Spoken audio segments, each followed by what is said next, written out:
I'll wait for some of you to get into the room.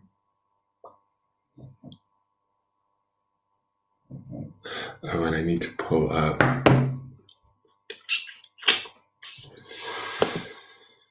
Let me see here.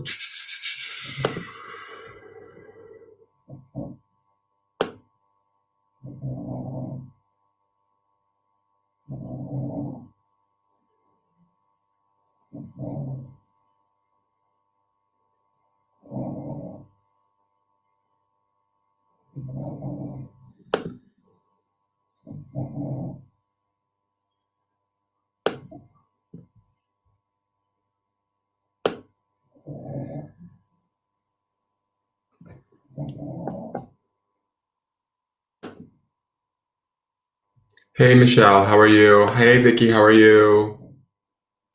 How was that reading, Vicky? I'm wondering. I don't know if you've sent me an email yet. I haven't checked my email this afternoon, the business email. It's a very sort of distinct story, so I wasn't even sure if I was on the right track. Hey, Lisa, how are you? You guys, I got on a little bit earlier than I said I would in the video. I'm going to maybe talk a little bit before I start doing little readings and stuff, so just bear with me. I have a feeling. Hey, Sharon Wisdom, and hey, Emily Williams, how are you? I might be, this could be a little bit of a learning curve for me. Let's just say this, because it's kind of building into this idea in my head. So I'm going to be working it out with you guys. I have a really good feeling about it. I don't know why. It just, when I was opening up that runes thing, all of a sudden, like, it just hit me kind of how I'm going to do this. It's sort of going to be a mixture of like tarot, runes, charming, feng shui, weirdness. So you guys are my lab rats, basically. I don't know how many I'll be able to do. I don't know how many, it depends on how extensive they get. I could be a little bit long-winded and chatty, as you can tell. But those of you that want a reading, if you don't get one, you don't get one. So I'm just going to be like a jerk and say that, unfortunately. I can't read everybody all the time for free. If you guys are interested after watching a few of these and you're like, ooh, I really wanted one of those, you can certainly contact me at my Facebook business page. If you want to pay me, I can try and do a personal one for you offline, or mail it to you, send it to you via video, take a video of it and send it like I do for, hey, Nicole, how are you? Hey, Rachel, how are you? Hey, Karen, how are you? I don't know runes that well, and I should. I've had a set of runes for ages, and I know about like the different alphabets and all of that sort of stuff, but I don't know the meaning. So I literally have, this is where it's going to be a little funky for you guys. I'm going to try and do my best. I have an idea of where this is supposed to go, but I think that it's going to unfold as I do it, kind of thing, and I'll understand it more. And as I learn what the runes are, like the different sort of, I don't know. A lot of it's going to be similar to charming is what I'm thinking. I just need to learn the alphabet and what they stand for. So I have an actual pull down menu of the runes up on my computer. So I may kind of click to that once I throw the runes so I can see what runes mean what, and I'll read them to you and tell you. And by their placement, I should be able to, I'm hoping that I'm going to figure out what that means via my own intuition. Does that make sense? So you guys are just gonna it's totally like lab rat time here. That's why I put reading pop-up, because I don't even know really what kind of reading it's going to be. I know that I have a sort of plan, so trust there's a plan. Hey, Pat, how are you? Hi, Pizza Rat commands lab rats. Exactly. Pizza Rat is the winner here. I'm still watching and doing study on it. Thank you. Okay, Vicky, cool. Yeah, so what I'm thinking is, all right, so I have this little map here, and I need to pull this up on my computer so I can access it, or maybe it'll be better to access it from my phone. But I was talking earlier the whole impetus for this idea, and I'm going to work on this, and as I get better at it, it's going to become like a reading that I do. I have a feeling about this. So going to my phone, there is certain aspects of feng shui, right? Which is the proper placement of like sort of energy and how that works. And I've always been fascinated by it. I've read a little bit here and there about it, but it's hard to always keep it straight, and I've never formally studied it.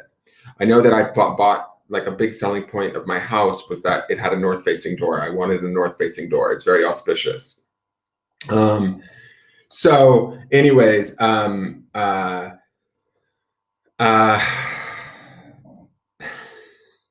guys. So there's the different directions have a lot to do with feng shui or feng shui. I'm not sure if I'm pronouncing it right, but whatever, bear with me. And also the elements, right? So there's the south is fire, and I believe fire is the beginning of all of it. I'm not sure, but then fire goes to southwest, and then obviously west and all of that. But that becomes earth, and I believe west is earth, and then earth becomes metal, I believe. Then metal begets water. This is the cycle around the creation of the feng shui bagua. I could be totally misinterpreting this, but it's making sense in my brain. So maybe I'm making this all up. Water then begets wood, right? Because water, water plants and wood grows from that, right? So water begets wood, and then wood creates fire, which brings us back to the end of the circle. All of those are associated with the sort of different directions. So what I'm doing with this reading, if this makes sense, and I'm figuring this out as we go, guys, is that I have some components that are going to represent those influences, right? As far as things that I'm going to throw to divine within your own map. But your own map is going to be sectioned out. And in homes, in the home bagua, right? That's what they call it, B-A-G-U-A. I may be mispronouncing that. Like, let me show you. In the picture, the south, technically, we'll be looking at this. It'll technically be the north, but we're going to represent it as the south up above. The south represents your fame sector. Then your southwest is love and marriage. Your west is creativity. Your northwest is helpful people. I don't know. We'll find out if we have any helpful people, if anything lands in that sector, right? Then the north is career, hence my north-facing door, because career, it's supposed to be auspicious for career and business, like, good energy coming in through the north. Spiritual growth is northeast. East is health. And then now in the east, we're in the wood area. We love a little wood, don't we? And the southeast would be money, all right, up next to fame. All right, so that's how the map, and then I have this here. I would love to print this out. I don't have a cartridge in my printer. If I could print this out, I would put it down so you guys could see it, and then I could throw them onto the paper, and we could see where they landed. So I may have to build something like this bagua map to kind of lay it out on the table, so then I can throw the divining tools onto it, right? So then for the tools, and maybe you guys can help me with this. I was trying to think of fire and water, but fire and water are kind of malleable, right? There's sort of these transforming properties that you can't actually hold even though they physically exist, right? Water like slips through your fingers, and fire will burn right through your fingers. So they're more ephemeral in nature, where wood, metal, and earth are solid, right? And so what I decided to do is for the wood, we have those animal runes on those pine bricks, right? So those have their own little meanings. So that will represent for the element of wood. For earth, we have, I put the 25 Elder Futhark, I'm learning all of this stuff, runes in here that are on these little crystals, right? So they have these rune symbols. These are the things that I don't necessarily know yet, so I'm gonna have to learn these as we go. But that will represent for earth, right? Because crystals come from the earth. They're also kind of in that middle ground of fire and fire and metal too. But anyways, we'll put that in there. And then for metal, we're gonna use the tarot coins, right? Because they're printed on metal. But what I feel inspired to do, which is really kind of weird, and to mark the areas, is as we mark your map, I want to lay down, whoever I do this for, and I don't know how many of these I will do because they feel kind of extensive already, or a little bit like heady. I'm gonna use, I think, the small Rider-Waite deck and place a card in each directional section. Does that make sense? So that card presides over that section of your bagua. Does that make sense? And then as we throw, that will help us to map it out on this plane surface.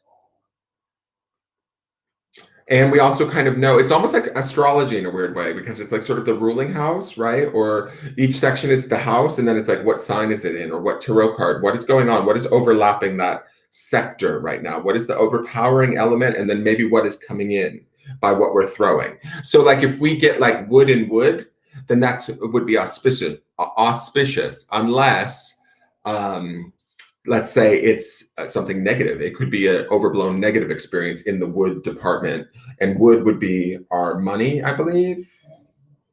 Let me just double check this. Sorry, like health and money sector. So we, if say we got like, you know, a couple of those wood animals over in the health and money sector, and they were like maybe a little bit warning animals, we'd maybe say, oh, we want to watch out there, because wood begets wood, right? It would sort of amplify it. That's kind of the feeling that I'm getting from this reading. Like that's what's going to come through in these readings. I don't know if it makes any sense to you all, but that's what I'm going to try and do. And I'm going to do it live like an idiot. So we're going to try this tonight and see how it works. I make no guarantees, no promises. I will say this, and I've been saying this in all of my videos, and I want you guys to really understand this with my channel.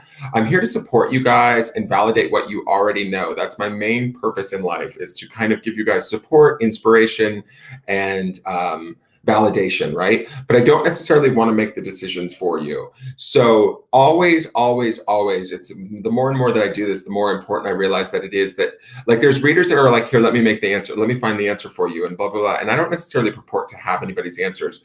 If I was doing that, then, or if I was deciding your life situations for you, I would be basically taking your free will, right? And you'd be handing it over, and you'd probably be dealing with the same issue maybe a few months later.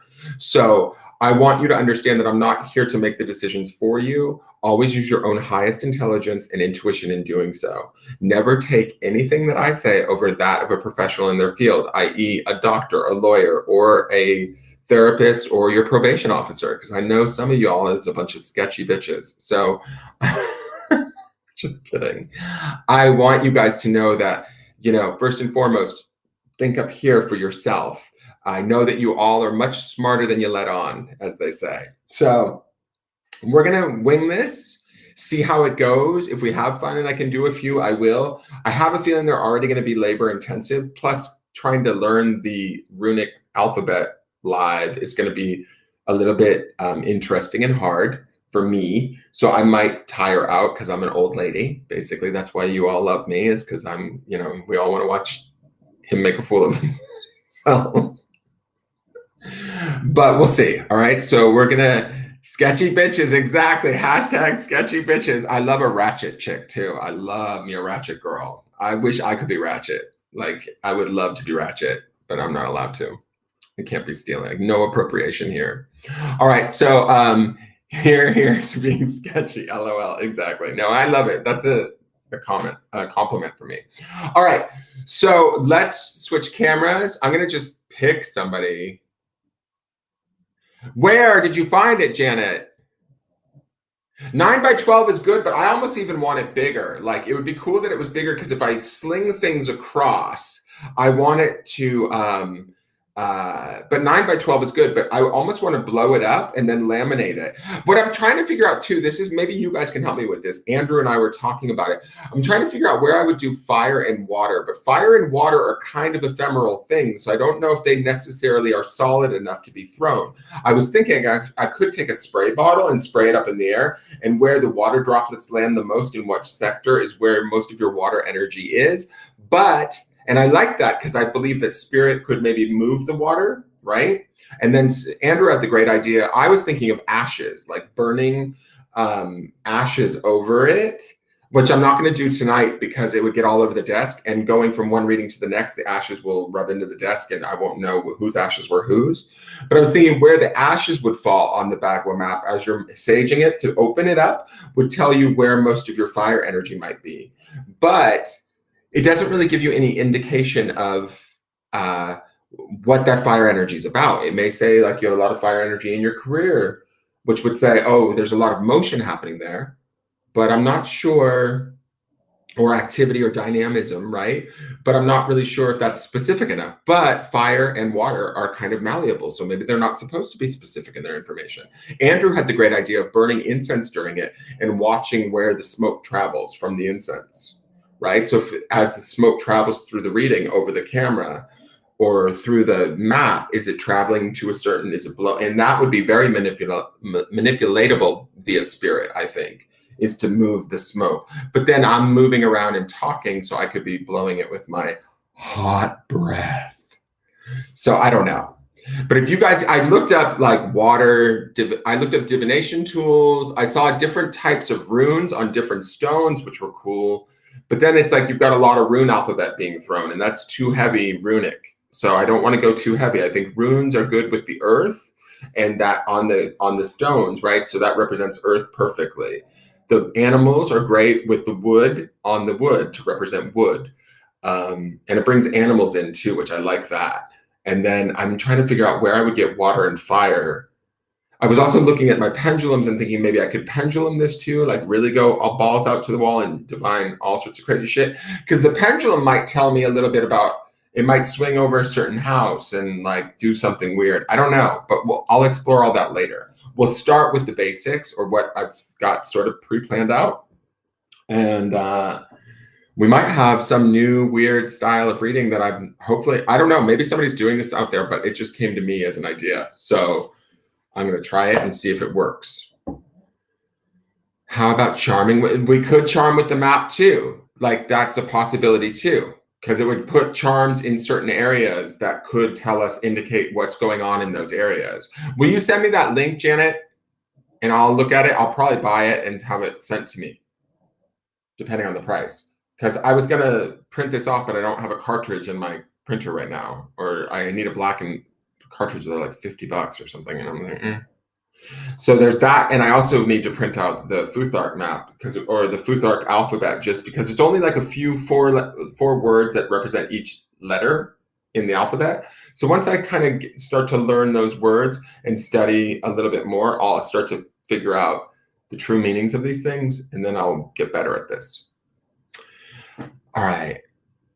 So if you did the incense, you would have to hold your breath. LOL, don't pass out, Dan. Exactly, Nicole, exactly. If you do the water, then you would have to do a new board every time unless you have a laminated one. I know, and then the laminated one doesn't necessarily show me where the water is.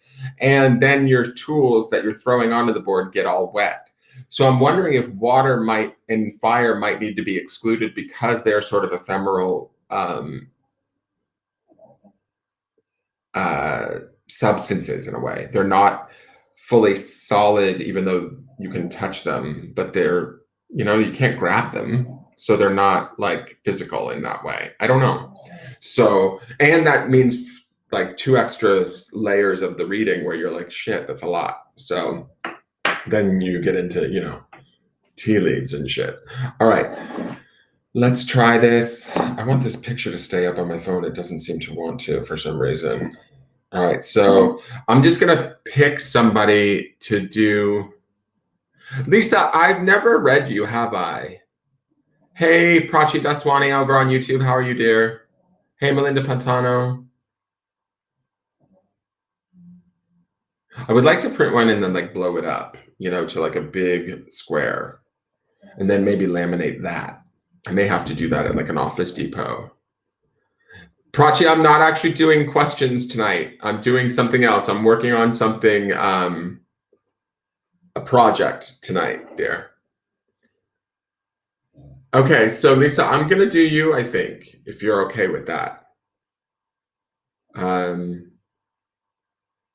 Just because you're new to me, like I've not seen you until today. You first popped up today. So, I mean, if you've been around, I don't mean to be rude, but I just haven't noticed your name until today when you actually watched the video on the runes thing. So since you watched through that, I'm fine with doing a reading for you. Plus, I like to do new stuff for new stuff. Okay, new people. Do stuff for new people. All right, so Lisa, I'm going to do yours. We're going to start with you. I'm going to switch cameras really quick. And like I said, if I get to doing more than one of these, great. And we will see. So let's go to the Brio. Come on, Brio. Okay. That works. This is the Animal Runes book. I might refer to it. Sorry about the cords, but it is what it is. I did clear off the desk. The charm box has been moved to the other side of the desk, and we're going to get started. All right, so now this is going to be kind of weird, but let's see how it works.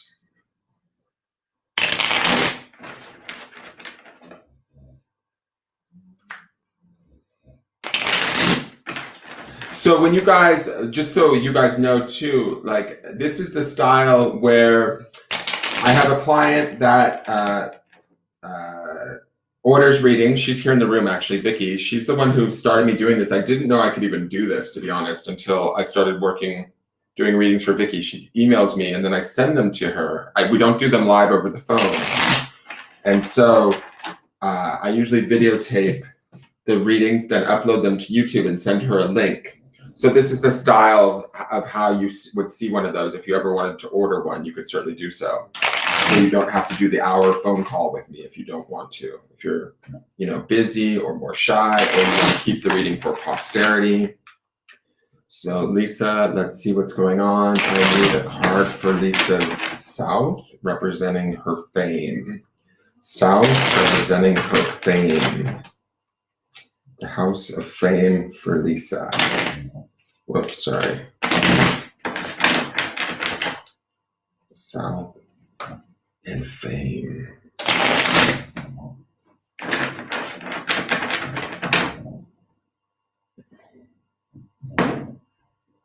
So we have South for Fame. I'm going to just do it the way the map is. Sorry, that's a little high. Let me make sure that you can see it. And I'm using the smaller deck only because it'll fit in the space better.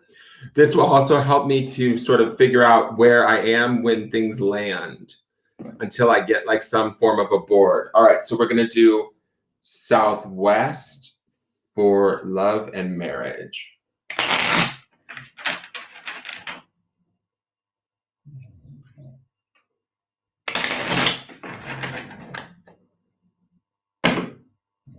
So we have Southwest for love and marriage. Let's pull this out here a little bit. Sorry, guys. We're going to do West for creativity, Northwest for helpful people, West for creativity,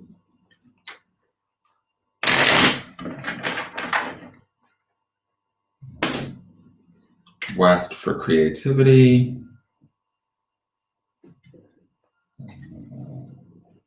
and then Northwest for helpful people.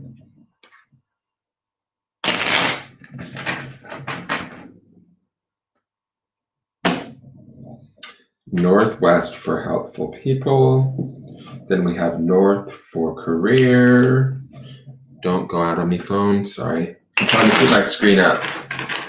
North for career. See, I need to maybe just create a better map that I can lay down and see these things and then just lay the cards on them. North for career. And we've got Northeast for spiritual growth. A card representing for Northeast for spiritual growth.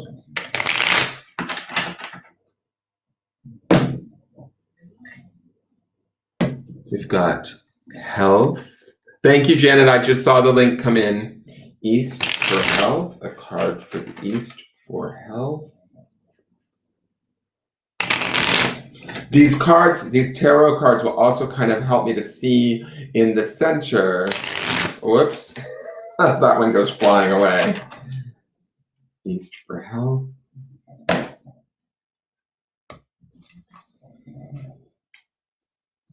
Stay here, ma'am. They'll also let me, they'll kind of be my guide for the map, right? For the Bagua map. They're going to kind of discern and tell me sort of where, that's my idea, is that they sort of show me where the charms land. And then the last one, I believe, is money, right next to our fame department. Let me just make sure I'm doing that correct. We're talking about Southeast for money. Its element is wood. So this is a lot to like learn fast. So money. So.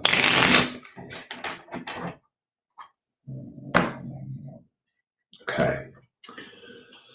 All right, let me just tidy this up a little bit because I feel like that's pretty good. It looks pretty good centered. You guys want to see that? I just want it so that you guys can see it and it makes sense to me. Now, what I don't know is, do I want to look at these cards first or do I want to throw? I think I want to throw a few runes first, then flip the cards. Does that make sense? So we're going to start. I believe, and I don't know if I'm correct about this, but the way that the maps that I've looked at, it looks like fire is the creation of everything, right? And that goes into earth. So that means that I would start with the rune stones. So I'm just going to take a few rune stones, go into the bag, and just take like, I don't know. Okay, that didn't work, so we're going to rethrow those. Okay, those are dead in the center. That's fine. We'll leave them there. Then we've got metal would be next, because earth begets metal.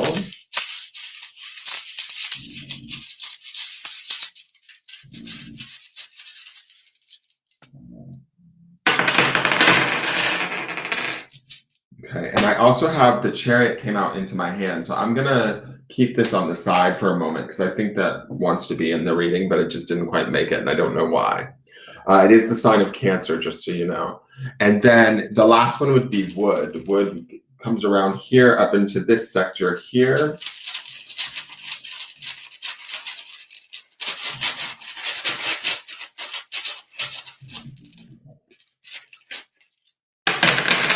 Oh, that's good. That's auspicious, I think. I didn't mean for that to happen, but that's auspicious. I feel like an old Asian lady playing mahjong. Okay, so now let's see what we've got going on here. I'm going to start in the fire section. And so like the way that it looks like to me is we're kind of going like here is fire. So this owl, even though this is wood, it's in the fire section is how I would see it because it's kind of dead in the center. And I also feel like this is the other thing that I'm learning a little bit, and this is where I'm starting to process all of this and figure it out, is that we've got these in certain types of feng shui, they have fire, there's like a star that builds right between the different elements, and so in the center is this negative space on a different type of map, not the one that I'm looking at, but there's another map I saved on my phone, and I feel like these two, this guy and this guy, are all kind of in that place. He's maybe a little bit out.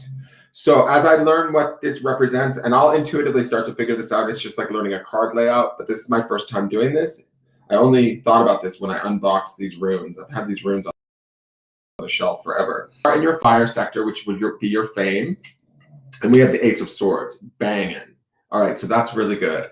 When I look at this, and it's in the top spot with the crown very much on the top, and then we have spirits and owl. I feel like, honestly, you might want to listen a little bit to your intuition if you're not. I feel like there's a clarity, obviously, with the Ace of Swords and new beginnings, maybe in your career sector. You might be thinking about changing some things. You might be very inspired. Aces would always represent inspiration.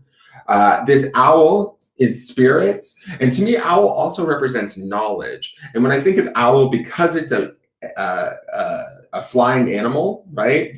It's air to me. It also kind of borders with the element of air, and air is definitely swords energy.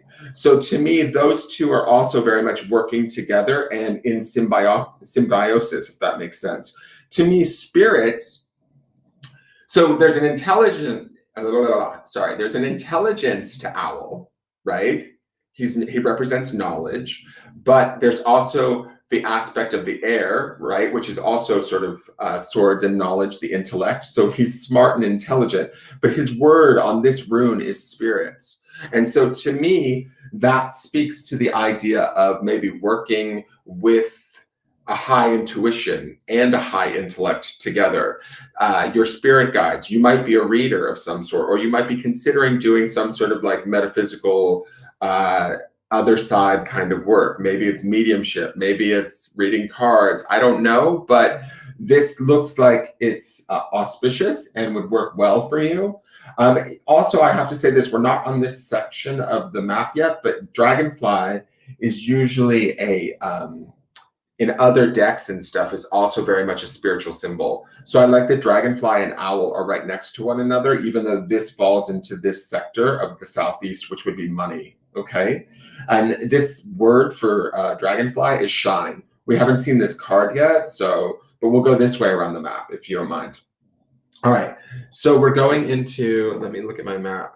Oh, I can't answer the phone, Eliza. I'm on the live, honey, sorry. All right, so Southwest is love and marriage. So let's see what's going on in love and marriage.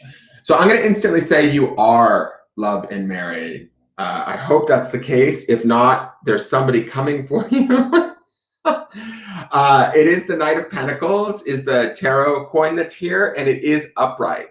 I have to learn a little bit more about what metal represents, right?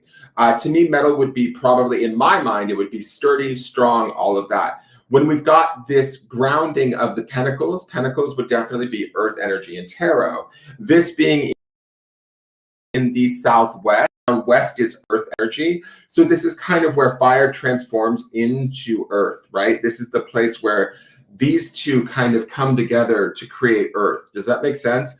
So here, I feel like there's a lot of stability in this love and marriage, but the Eight of Pentacles indicates kind of detailed work.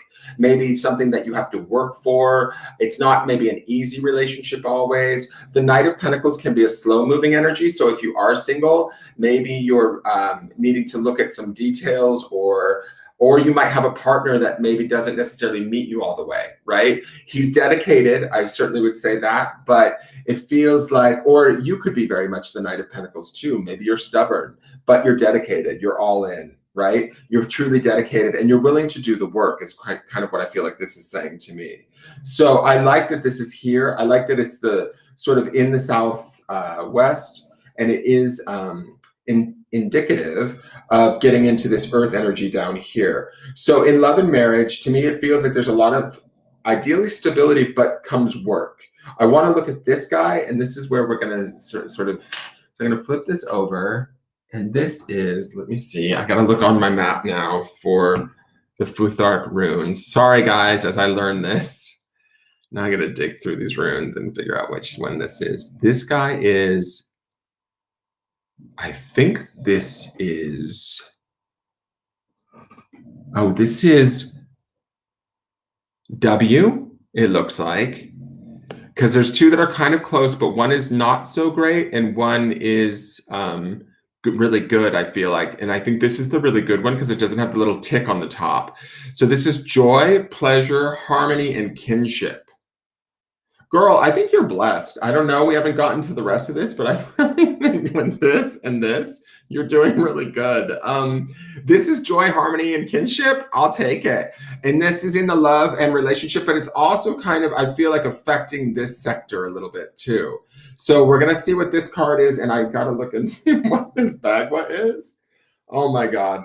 What did I sign up for here, people? This is your creativity. So I love that harmony sort of rests between not only your relationship sector, but also your creativity, coupled with the mind thing that's going on here and the spirit connection and the knowledge of owl. I think that there's a real harmony up in this section of everything that we've got going on for you. All right. Now, let's go to this creativity card and see what's going on, what's presiding over this sector. Whoa, 10 of Pentacles. So this would be definite earth energy in your earth sector of your Bagua, right? Very benefic, optimum, positive. It's all about taking care of not only yourself financially, but also those that you love, right? And then we have this rune, right? It says joy, pleasure, harmony, and kinship. So to me, what I feel like is here is the dedication that we see here. I feel like you are probably also, whether you have a Knight of Pentacles in your life, I feel like you also are a Knight of Pentacles in your life, right? Like to others, like you are very dedicated to to taking care of others, doing that work. And that creates this harmony and this joy. And it also becomes joyous for you to sort of not only help yourself, but to be good to others, right? To be able to help them too. So there's a focus even here in this section, and I'm forgetting already, in your creativity section, that whatever it is you do or however it is you create, you might think of the greater collective, the larger whole, others, maybe even sometimes before yourself, but it gives you great pride, and it also gives you some of this joy that we see here, because part of this rune is kinship. So I like all of this. This is all really beautiful, dedicated, grounded, and in this sector, I think it works well. All right. Now, I kind of want to get into these guys here, but I think I'm going to go here first. This is helpful people, and these might be some of the helpful people. So let's look at this card in your Northwest. Is the Tower. Bang. Okay, so Tower is, shit, I can't remember. I think is it Scorpio energy or it's Aries? I can't remember. Anyways, it's rather destructive. Let's just say that. It's kind of like that moment that we don't want to have happen, but it's inevitable and it has to happen so that we can create change and transformation. But I will say this, there's change and transformation up here too, in this Ace of Swords. And this, to me, even though this is the South, it's at the top of the reading, to me, it really feels like this is the crowning glory of this reading. And there might be some people in your life that you need to either release or let go of. And it may be hard for you. And I think some of that hardness comes, that inability to want to do that comes from the kindness that is here, and also the hard work ethic that you might have here, right? Where you're willing to overlook maybe the small, this is about looking at the small details, but this could also be translated when I'm looking at these other cards into possibly like you keep working no matter what the details are or what you're being told or how they're acting, you're still staying dedicated and like moving forward at a slower, not a slower pace, but at a steady pace, trying to do for others. This says in your helpful people section, you need to rely on yourself, but this to me speaks to the self too. It being an ace card, like you don't need to rely, I don't think you rely on anybody else, but don't look to other people to kind of give you back the same that you give to them or that you're capable of giving to them. Let's say that, okay? Now I'll get into these guys here. So we have the Two of Wands here. I like this. This feels central to all of everything, right? This Two of Wands. And so to me, I feel like this Two of Wands is affecting the whole board as like a central energy, right? Wands to me is not only metal, but it's also representational of fire energy, right? It is a fire suit. And the two to me would be about, the way that I see this is the two is about sort of spiritual connection, which we see here in the owl. We also see this sort of connection to the self here. So that to me is sometimes I always look at twos as couplings. Sometimes we deepen the relationship with ourself or with those around us, right? Us and another individual. So when I look at the Two of Wands, this also indicates a romance too, right? So, and when I look at this particular one, I'm going to hold it up. And I can't see your guys' comments right now, just so you know. If you're commenting and I'm not responding, don't take it personally. But see how the wands are pointing in this direction? I feel like they're pointing towards this side of the reading when I flip over the coin, right? So they're telling me they're almost energizing or like pushing their energy towards this side, which we see that in all of this kind of benefit in this upper southwesty area. Does that make sense? To the southwest, right? Yes, to the south, from the south to the west, through the southwest. These wands are affecting things in a benefic, positive way. Okay, let's look at these two runes. We have this rune, I don't know what they are, and we have this rune.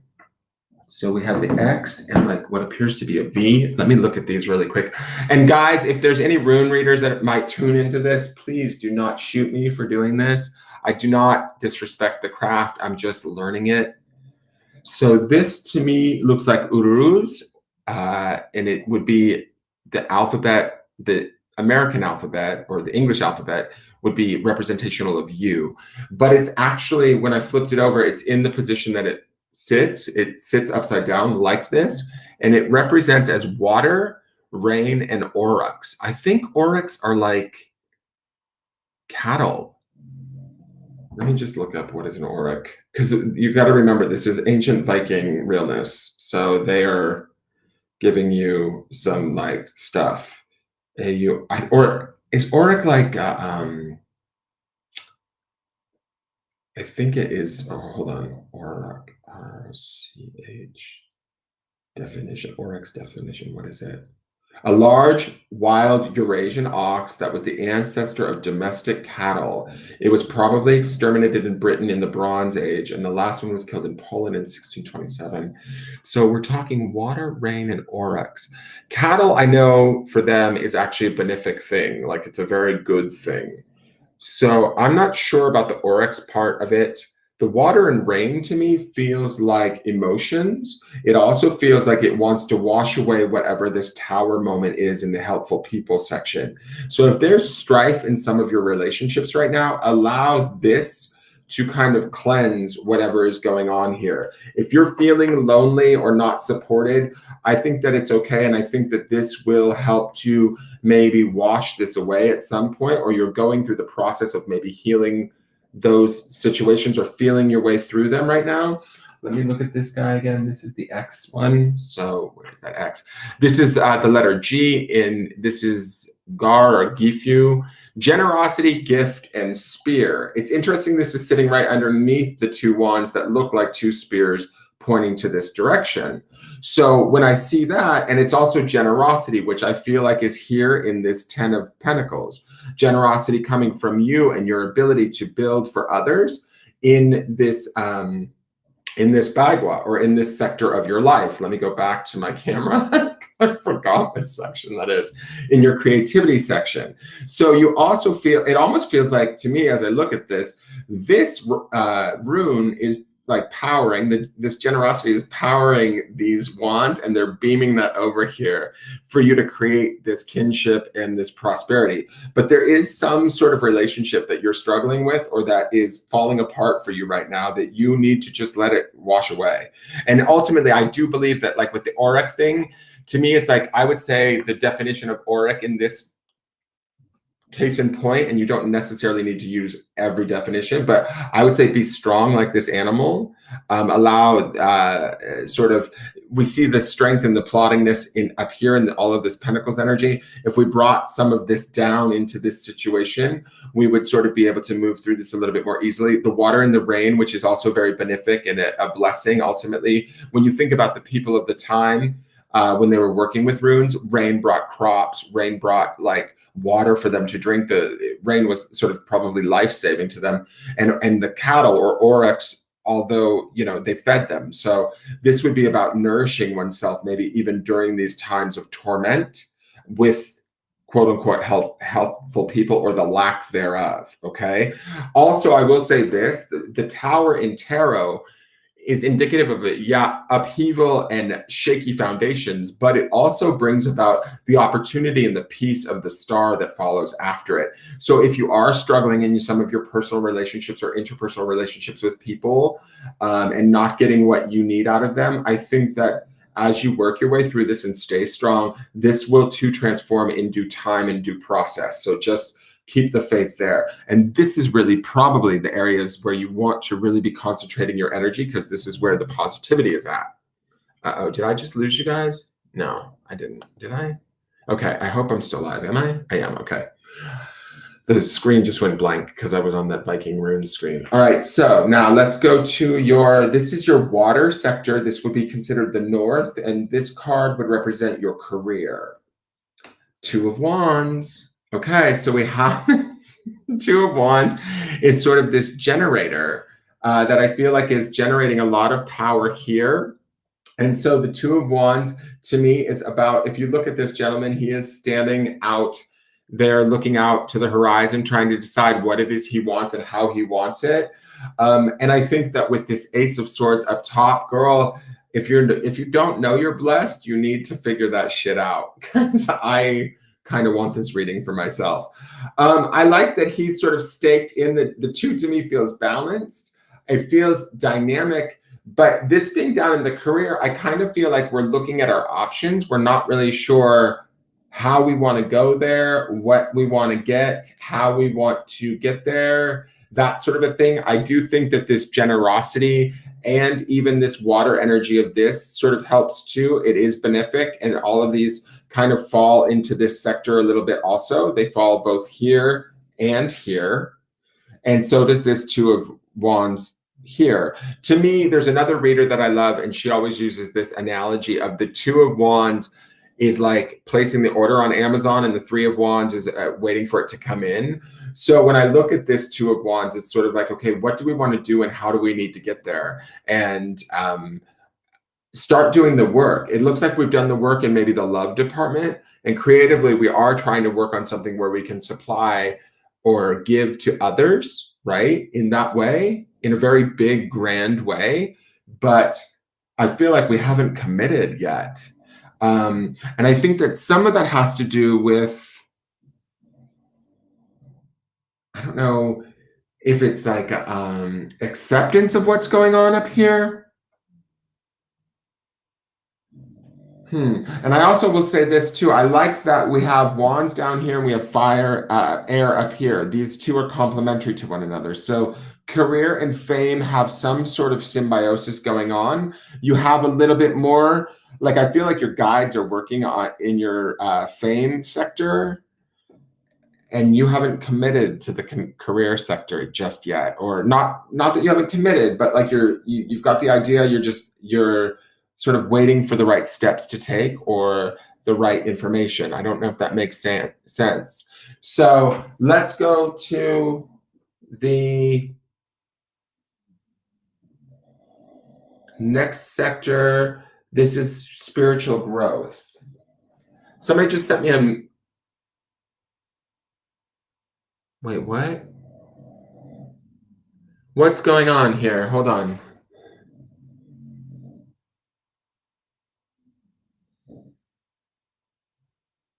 Who's Sammy Gunn?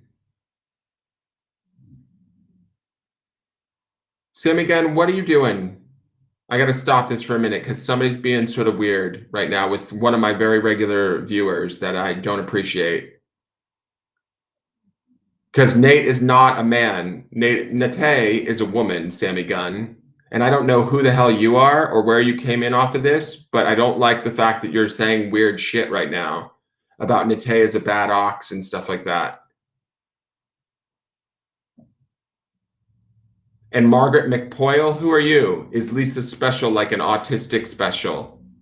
Who the hell are you?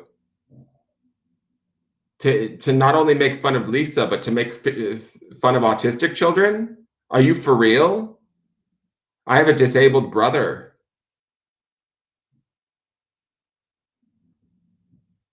Sorry to stop this for a moment, but like I gotta acknowledge this because I just got a message from one of my regular viewers that people are acting up in the room, and I'm not even paying attention because I'm assuming we have all adults here on Facebook, but apparently we don't. Apparently we have some people that are miserable that want to spread their misery to others.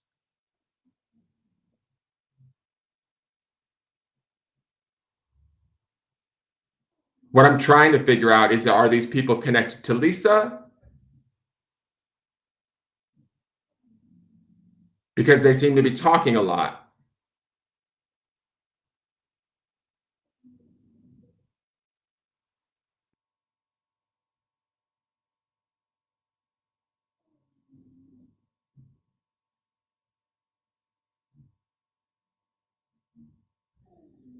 Hi, Tatiana. How are you over on YouTube? I'm gonna finish up this reading, but if these people want to be, it's weird. It's like I see them on my end. They're on Facebook and they're talking to you, Lisa. So I didn't know, and they're not people I'm familiar with. It's all right. I trust that you don't know them, but they're addressing you, and they're addressing you in regards to some of my viewers. They're saying Nate is a homophobe too. Nate even sent me racist messages. Like, who are these women, and why are they in my room?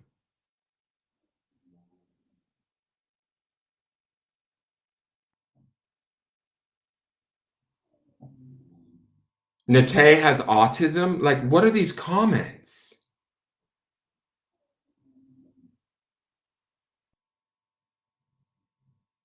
Such a generic reading. Oh, Margaret McPoyle. Well, then why are you here?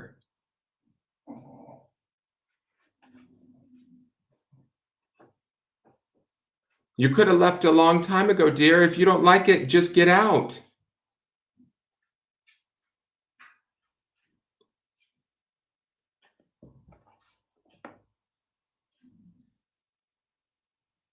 No, I know I'm doing a great job, Lisa. I also know that no, it's all right. I know I'm doing a great job. I'm not worried about any of that. The fact of the matter is I just don't understand that people don't have time on their hands. They have enough time on their hands that they need to come into rooms and ruin it for others and make fun of like people with disabilities and autism and gays and call homophobes and all sorts of stuff. It's like you don't have anything better to do. You might need to get a reading to sort your life out. Anyways, let's get back into this. If they continue to comment, just let me know. Tag me in the comments so I can find it and block these assholes. Because they're obviously pissed off. Something's not going right in their life. And they're trying to bring it here and run it through all of you guys to upset you guys. And now they've got my attention.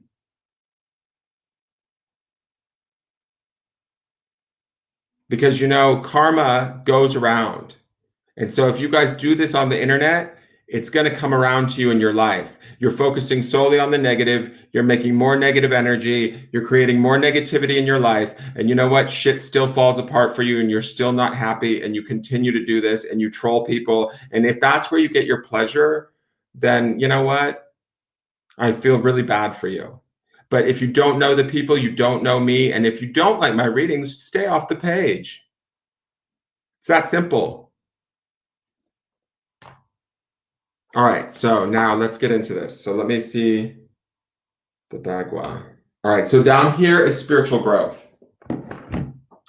All right, so I'm going to do, how do I want to do this? I want to look at the card first. So in your spiritual growth sector, which is the Northeast, is the Five of Pentacles. Oh, interesting. Five of Pentacles is the light being left out in the cold. To me, this is about sort of maybe they're not being maybe not feeling quite as connected as you would like. I feel like you feel more connected up here. There might be more of a connection to sort of gaining fame or trying to figure out how to get to fame. Spirit is up here in this owl room. And also we have spirit represented sort of definitely in the wands, and we have it down here in the wands. So to me, I feel like there's more of a focus on career and maybe even potentially like gaining fame from said career, because that's going to help you to provide for your family, for your loved ones, and keep this sort of feeling of kinship and happiness, right? Now let's look at these guys here. And I don't want to say that you don't necessarily have spiritual growth, but with the Five of Pentacles, to me, it's meager at this time, right? Or it's not feeling necessarily as great as it could. So we have the Four of Cups. Four of Cups to me indicates not only is it water and emotions, but it's also about stability. To me, fours represent like kind of getting things back into a stable place. Four of Cups can sometimes indicate boredom or trying to make a decision. And then you have the Seven of Pentacles. Seven of Pentacles isn't bad. It's about hard work. So there might need to be some work that has to take place in your spiritual growth sector that hopefully it may not be right now. It looks like the energy is kind of concentrated up here, and what you're working on, or the positivity, let's say that the positivity is concentrated up in this section of the map, where this is where probably you could be doing, say, the most benefit to yourself, or the most opportunities up here. We have a little bit of like some mishap happening here, and then we have this kind of is your career section. Your north is working, right? You're beginning to reflect upon it, think about it, begin to take action. If we look at this gentleman, right, he's looking at this globe like, what do I want to do? Where do I want to be? And he's looking out to the horizon. We also see the little buds on the wands, which indicate that we might not necessarily know. We need to let the idea like percolate, permeate, and grow, right? And that's why we may not be taking any action just yet. But we know where to take action in our love life. We know where to take action with our family and our creativity, and sort of we have an abundance in that area, right? Up here, our mind is clear as to sort of ideally what we want and the goals of that. Down in our spiritual connection section, there's some work to be done. There's something that maybe feels like it's lacking or missing, but a choice needs to be made. I would clock your emotions as far as, because that Four of Cups says that a choice needs to be made. And I would check in with your emotions around the choices that you're making in this area, because you are feeling a bit left out in the cold. That's certainly this card. I want to look at this rune in particular, just because it kind of lies in between these two sections. So let's see what this says.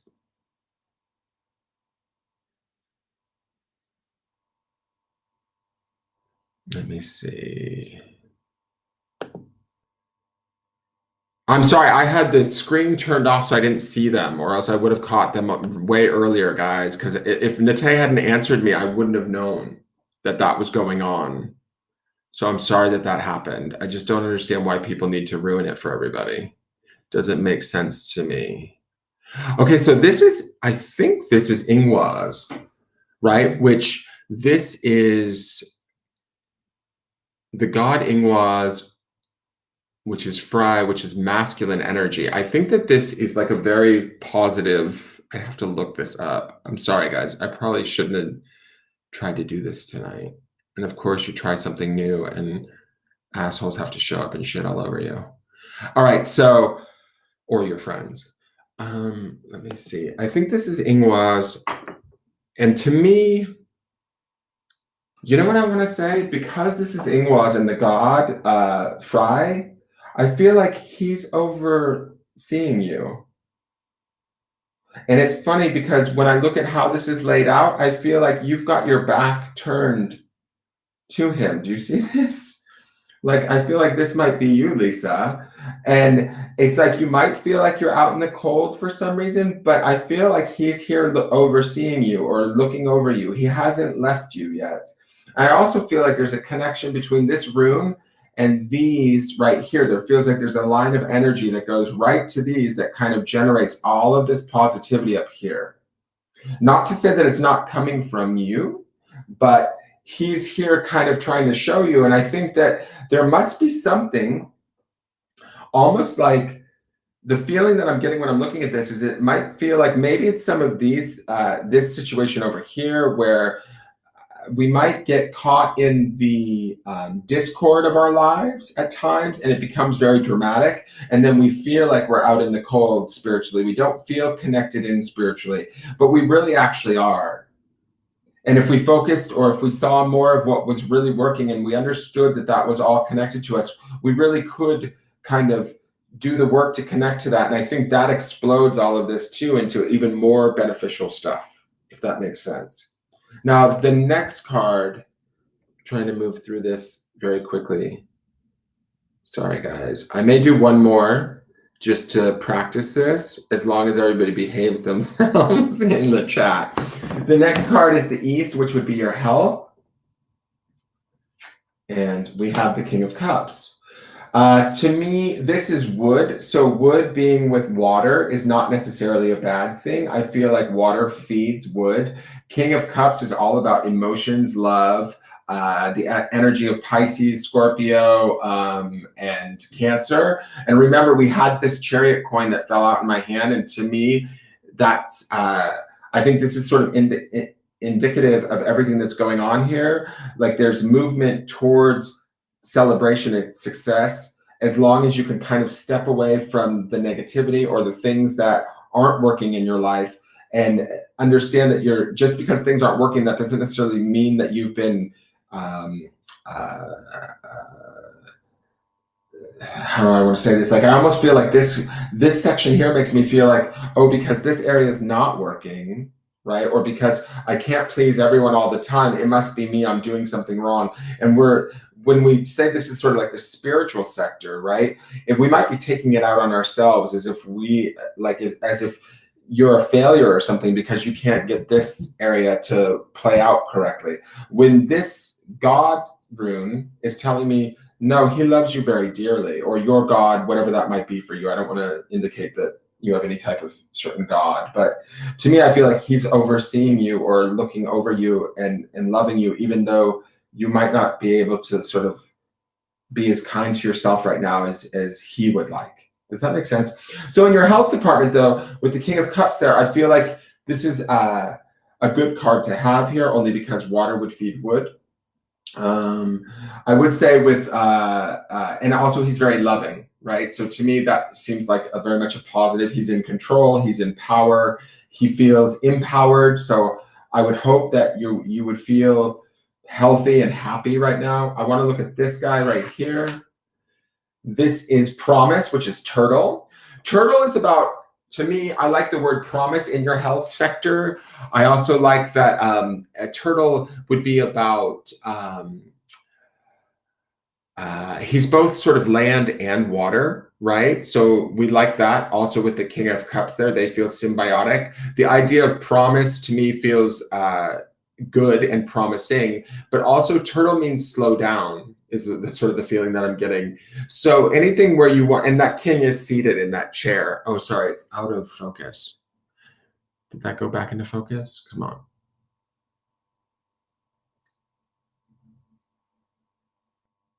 Let me see here. It's not refocusing. I may have to change it back. Let me see. Let me change cameras really quick and see if that puts it back into focus. Give me one moment. Sorry, it went out of focus. I didn't realize. I don't know when it went out of focus. It might have been a while ago. Okay. So if you see that king is seated, so he is resting too, even though he's in control. So even when we slow down, I think that it might help your health and it wouldn't necessarily harm or hinder anything. And know that like things will get done or can get done. Now, this is your money sector. We already have this dragonfly here to me, which not only does it say shine, which is an opportunity, right? To me, that's feels very like good, but also dragonflies are a symbol of spirit too. So there's some sort of spiritual touch in your money, I think, and we would want to be aware of that. So let's look and see what card is here. This is the Three of Cups. So this is all about celebration. This is all about coming together and celebrating. Again, we have, it's similar to this energy over here in this room. It's also similar to like the 10 of Pentacles in the sense, this is more the material end of taking care of oneself. But the Three of Cups to me is very benefic, very happy, very celebratory. So we should be celebrating in our money department. If we're not, there's an opportunity to, if you see it. My question is, I don't know you personally, so I don't know where you sit, but I have a feeling that if you're in these energies, because the Tower is the biggest card here, it's the only major arcana we have here. And we have the only other major arcana is this that came out in my hand. Chariot represents Cancerian energy. Cancer is water, which we have these water cards here. The only thing that I don't like is that this card represents as water and it's close to the fire. I think that that's a little bit discorded, but it's not awful at all. These two to me, both dragonfly and owl, would both sort of represent that air energy. So they feel like they're kind of working together. I don't think this is a bad card though at all. I think that this is a really good card. It's about celebrating. Do we have enough money? Maybe not just yet because it's a 3, but celebrate what you do have, enjoy what you do have, and utilize it for your happiness, right? And I feel like that might actually expand your money situation if you need expansion in that department. The Chariot to me is about moving quickly. It can be about celebrations also. So when I think about that Chariot coin up there, because that's the only other major arcana that we have on this reading, it feels like we might be focused solely on things that aren't working out in our relationships, and maybe how we're feeling. We might be feeling deep down inside a little bit left in the cold or downtrodden. I don't know, feeling like we're not supported in some way. You might be the one that supports everybody. And that brings you pleasure, don't get me wrong, and it helps you to feel as though you're making a difference or serving a purpose. But who supports Lisa? And I think that Lisa's supported by a higher power and by spirit more so, and maybe that needs to be acknowledged. And as you move towards that, this stuff can continue to grow, all of this stuff, because everything on this top half is wonderful, and I feel like it feels very positive. These two here feel a little bit like they're struggling, but they're not insurmountable. This even tells me that if a choice is made and hard work is taken on, you will reap the benefits. It will get better here. This here to me speaks to the idea of allowing your just letting it go. Don't fight against it. Don't resist it. Whatever relationships, in essence, if you're letting go of these relationships, the letting go of those relationships will be helpful in the end, because this is the helpful people sector. So I feel like as we let them go, we're going to move and transform into something different. And the movement comes with this Cancerian chariot energy. Cancer is very related to the moon, very it's that water energy, that emotional energy, that mothering, nurturing energy that we also see here in the relationships department and also in the creativity department. So as we move towards these more benefic stuff, it's more in line with who you are. I think you'll be able to open up whatever's lacking down here where we're feeling maybe disconnected from spirit. And I think that there's a lot of opportunity in this Two of Wands down here in your career sector. I hope that makes sense. Mine's focused now, Vicky. Is it focused now?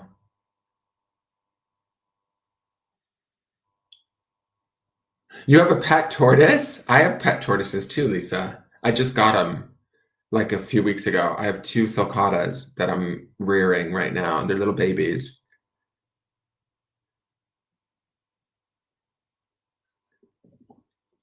So that was the rundown as best I can come up with it. I'll work on it and see, but I think that it's kind of interesting how it plays out. I may do one more for you guys. It's a little long, but you guys could also order this if you wanted to purchase it, because I need to make money too. So I can film this and talk about it on camera and do this for you guys. And as I get better and more adept at these runes and stuff like that, it will get more descriptive and I'll understand the interplay. Plus, if I could look at a clear map where I'm not checking my phone while I'm looking at this and dealing with people in the chat, I would be able to stay tapped in. But you have a sulcata too? That's awesome. I have 2. I haven't named them yet though. They're really cute. I have them on my TikTok.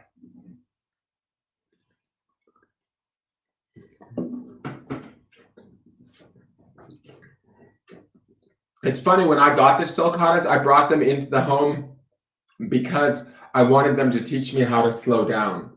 And it's interesting that he's in your health department.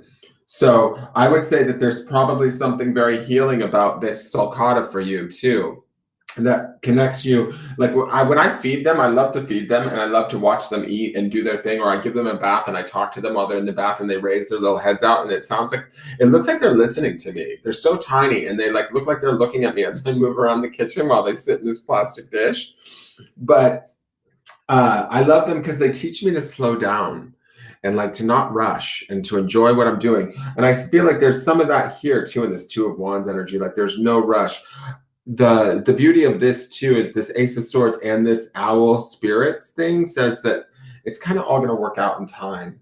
At least my feeling. You can trust sort of intuitively what's going to happen. And I wouldn't be surprised if you become a little famous.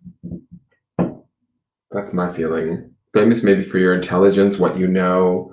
I don't know if you're a writer or I don't know. You could be something like that, something to do with the intellect. Some sort of educational thing that could make you be noticed. He follows you. How big is he? Oh, he's really big. Okay. Mine aren't big yet. Mine are just babies. They were born in August.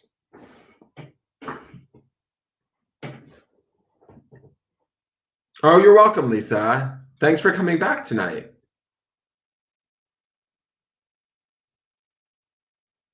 I can do you, Nicole, if you want. That's fine. All right. So let me clear this up. I'm sorry about those commenters. I don't even know who they are or how they found out about this place. And I'm sorry to Nate. I have to call her and apologize because that's not cool. They She messaged me or else I wouldn't have known. All right, let's do one more. Where is my bag? My bag, my bag. Yeah, no, Nicole, I just came up with it today. I mean, I don't know if anybody else does anything like it, but I was opening these animal runes and I started to come up with the idea as I was talking on the video. And I was like, oh, wow, if you did it like a feng shui thing. And it had something to do with these animal runes being on wood. And I was saying, oh, I'll throw them with the tarot coins. And then I realized those were metal, and then it brought me to this place of feng shui. And then the next thing I was thinking, I was like, oh wait, the bagua, and then the map of the house and how each area represents a certain aspect of our life. You could throw that, and then it all sort of connected up. So I'm still working on it. It's all right. Nate left. She's not here. You're welcome, Lisa. All right. So Nicole, let's get started. All right. So we're going to start again. Oh, no, that's what I wanted to do before I start. Give me one moment. Just going to do this because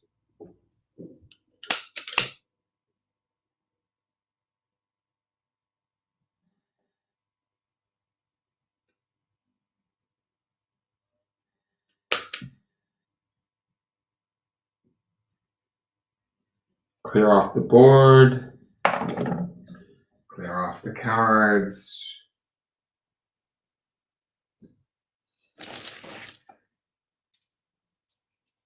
Just so that we're working with a different energy.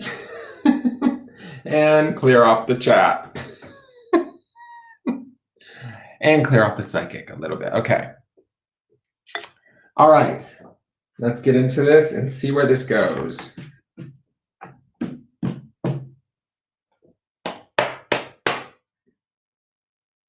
All right, we're starting with Fane.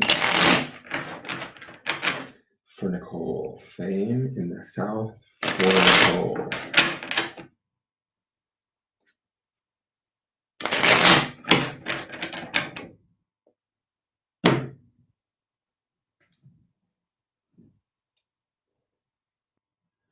In the southwest, we have love and relationships.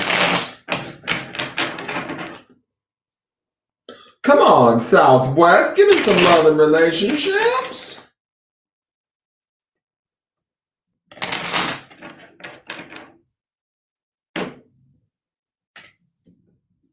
In the West, we have creativity.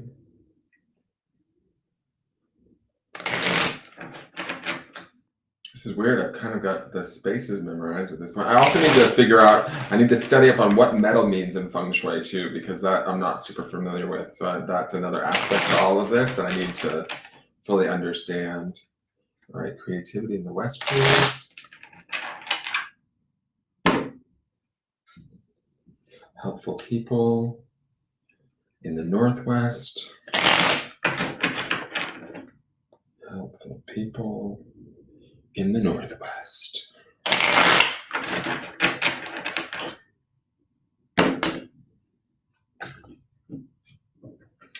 We're going to do career.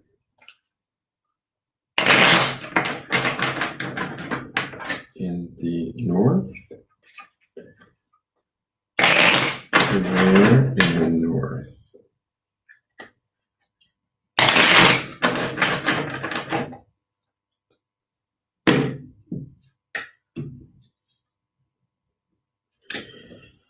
And then we've got spiritual connection in the Northeast. Spiritual connection in the Northeast.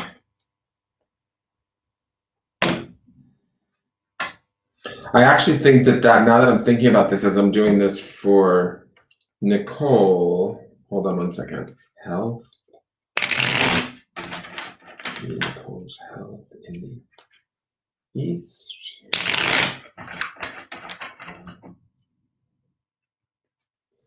Health in the East.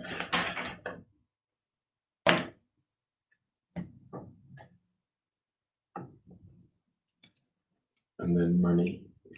Money, money, money in the Southeast. Money in the Southeast.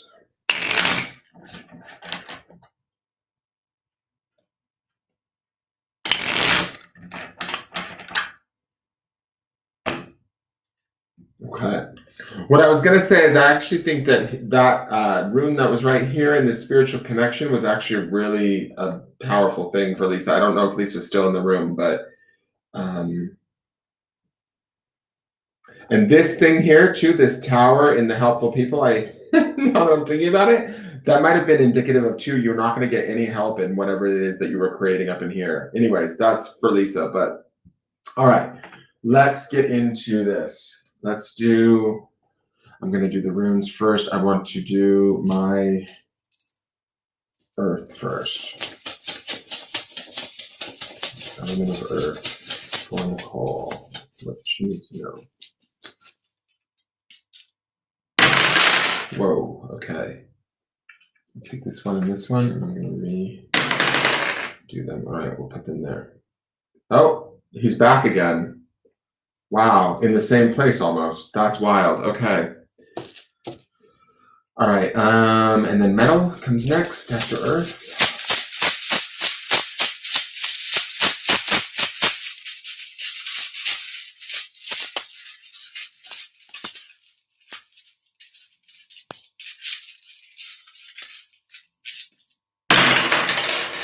Whoops. I'll leave that there. And then wood.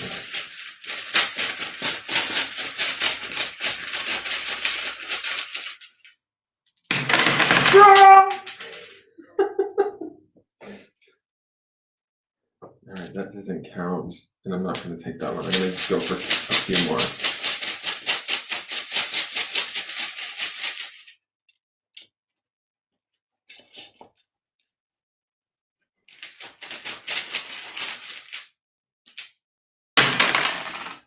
Okay, this one does not want to be on the board. I don't know why. All right, let's see what this is.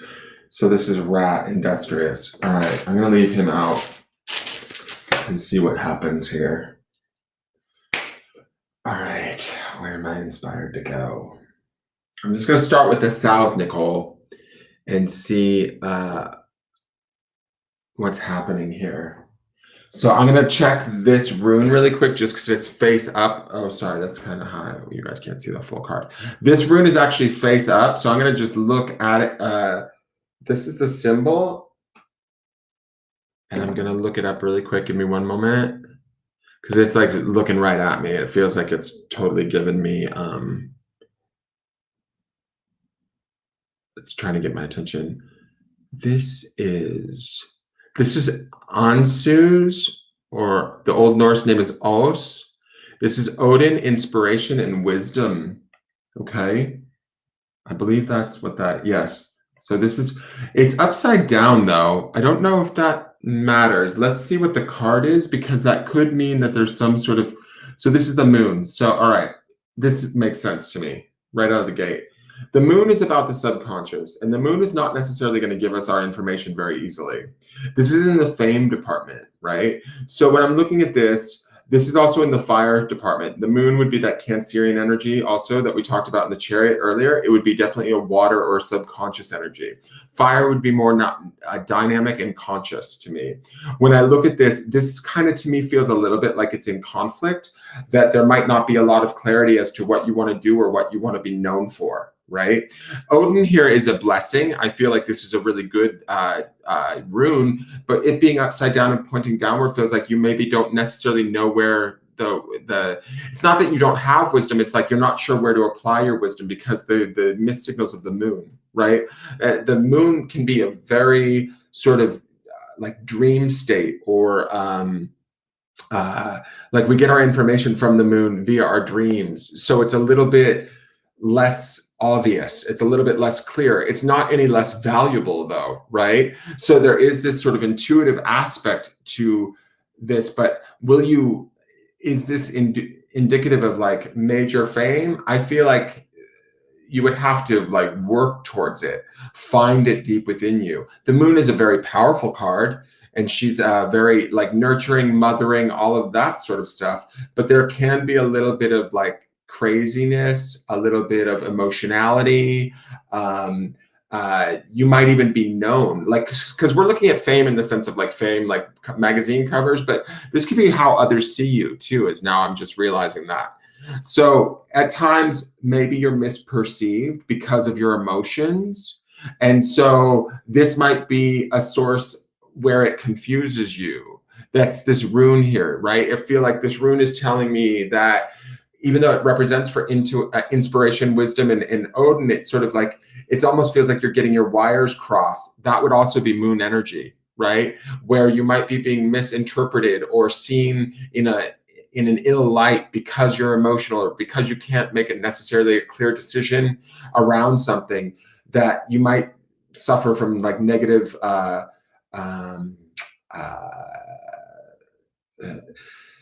like other people might see you in a light that's not who you truly feel as though you are. That's the gig here. That's like the crossed wires, is that like you're misinterpreted. And so to me, it's a struggle there a little bit, is kind of the vibe that I'm getting. Now, we also have the Tower sitting here, right? And this is between your love and your fame, right? So I'm going to take fame. I was thinking fame kind of like, all right, in the previous reading, because she had spirits here and she had that Ace of Swords, that to me looked like Lisa had the chance to be famous. Like she was going to be known for something very clearly, something she maybe wasn't even expecting. I don't even know if Lisa's still in the room, but that's how I would interpret that. Here, this to me looks more internal, certainly because it's the moon. It also looks a little bit more like how we might be seen by others in our world, right? And so what we're known for. And that can be a sense of fame. With the Tower here up, like the Tower's face up, Tower was the card that was down here for her. To me, you have it on metal, right? And I've got to research the more metal aspect and what metal means in Feng Shui. But when this is sitting up here in the earth, fire, and then we have going into what would be, sorry, this card's spinning. What would be going into earth down here. Our metal section is down here, right? So to me, this feels like it's almost getting ahead of itself. And so when I look at, because this ideally, even though this was this is hard because I'm comparing the two readings now. It's not hard, but I want to spit all this out of my head. Even though this was down here for her reading, that was almost a benefit to her, even though it was the Tower, because it was sitting in her metal sector where it needed to be. Yours is, so she was going to gain something out of that loss. Yours is up here, like almost ahead of time before metal's even forged. And that might be the emotionality of the moon. I don't know if that makes sense to you, Nicole, but it makes sense to me. And so what I'm saying here is that we might be kind of creating upset from being misunderstood or misrepresented or misseen in some ways.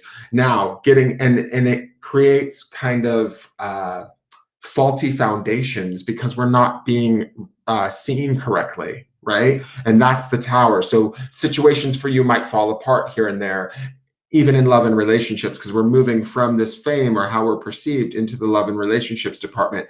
So this Tower says to me, not only is she not perceived correctly, but she's probably struggling in her, I mean, I haven't seen this card yet, but she might be struggling in the love and relationships department because of what's going on up here, right? So let's look at this card. This is your love and relationships. This would be the Southwest. And we have the Three of Pentacles upright. We have the Nine of Pentacles. Okay. What I want to say about this is in love and relationships, the Nine of Pentacles is a beneficial card, and we're getting into earth, and we have this Three of Pentacles. The Three of Pentacles is about collaboration and the optimism around that, the positive outcome of sort of collaboration and being appreciated, being honored and acknowledged for the work that you put in. The Nine of Pentacles, when we look at her, we have this woman who has everything she needs. She's standing in a field with a falcon. She loves herself and she provides for herself. And what I feel like this is that this feels to me kind of like the opposite of what's going on here, right? This is like other people maybe perceive you as an emotional, unable to make a decision, whatever's going on up here, it creates these dramas. And this is who you really are, is how I feel. But her being the Nine of Pentacles, she speaks to this idea of having everything except love. right? And so when I look at this, I'm wary in the sense that it tells me that you may not ever have the acknowledgement romantically that you need, or not that you need. I don't want to say that you need it. I don't think you need it with the Nine of Pentacles here. Like, she's actually really strong and independent. And I think that what serves you better, or what the reading is trying to tell me, is what serves you better is when you collaborate with others in a more co-creative way versus not, right? And this Three of Pentacles on top of this Nine is, it's kind of like, let these people see and honor the independence that this card represents. But for some reason, if you lead with maybe an emotional or an indecisive, more unclear vision of who you are, or if people are perceiving that, and then the dramas of the Tower, or the sort of faulty foundations of the Tower, these things sort of affect your love and relationships, right? And that's why she's maybe by herself or has to stand alone, right? So now let's get down here. I want to look at this rune really quick. So this is the rune, and it is face up. So let me just find it really quick. Sorry, I gotta find these guys. I don't know my runes all. Where is this one? Hello, is this a V? This must be a V then, and it's not. Wait, is there another one like this? Is this cone? I'm not sure which one this is. Well, they're both, wait, there's cone and cone. Oh, it's on here twice, okay. So, you know, you never know with those Norse people. All right, so this says torch, fire, malady, or death. So that, we're going to leave that for a moment, just for a moment, because I want to look around here and see what's going on in this area. But that to me is not necessarily a great rune. Let's just be honest. So I want to look at what's going on here. Now, this is your creativity sector. And then when we get to this point, I feel like it's time to look at whatever this is, because this is like central to all of this. I do like that you have all of this negative space. It almost feels like this is sort of like this, the sun in the center of the solar system. All right, so let's look at this card in creativity. The Hanged Man. Okay. The Hanged Man is Pisces energy, right? This is the area of Earth energy.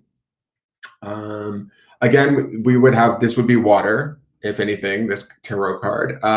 It would be about indecision. It would be about feeling stuck. It would be about feeling like you can't necessarily make a move. But the beauty about the Hanged Man is about spending that time in that stasis or that held place. We somehow get illuminated. We somehow come to the understanding and the awareness of what it is that we need, so that we can sort of set ourselves free again, so that we can move on and we become better off for it, right?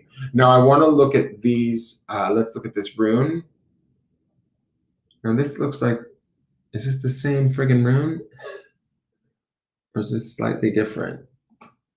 Don't these look very similar? They look like V's to me. Am I wrong in that? All right, let me go look again. Hold on, I might have gotten that one wrong, but one of these is Kaun then. That's what that means though. There's Kaun. And what is this one?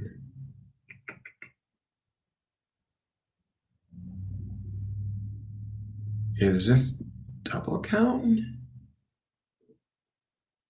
Or is this water, rain, oryx? I think this is the you or your. They're both so similar. Like one is, I think this is your, this is water, rain, oryx.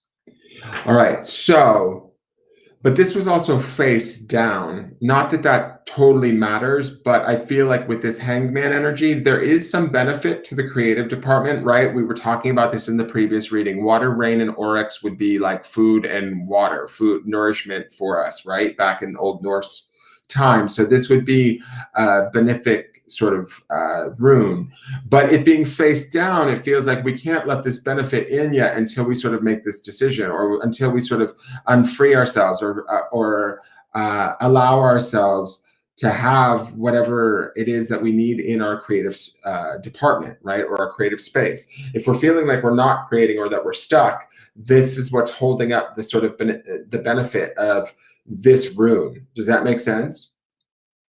I also think that this being fire, rain, what is it? Torch, fire, malady, and death. Torch and fire aren't necessarily a bad thing. And I actually like that torch and fire are here because your fire is up here. This is heading into earth. So I don't mind that that's there.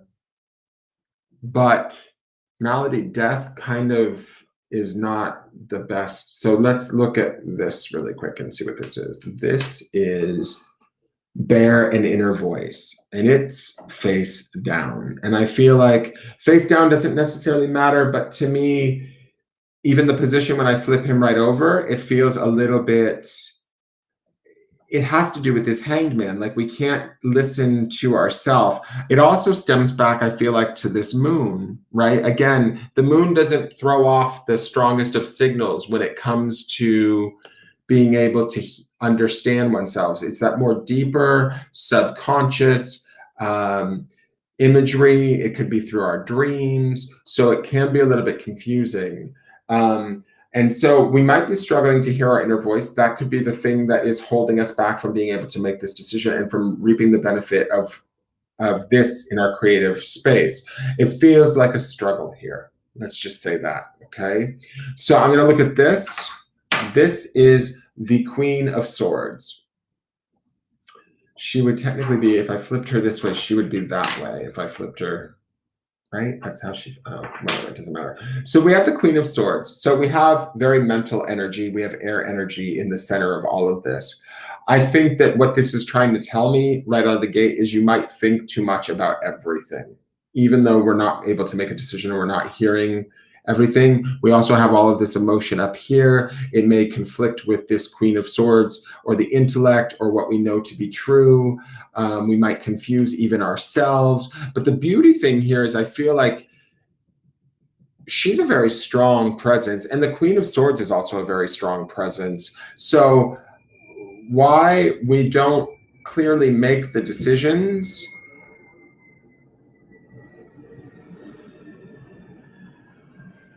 doesn't make sense to me just yet. Let me get into this a little bit more and keep going. But there's something going on here where I feel like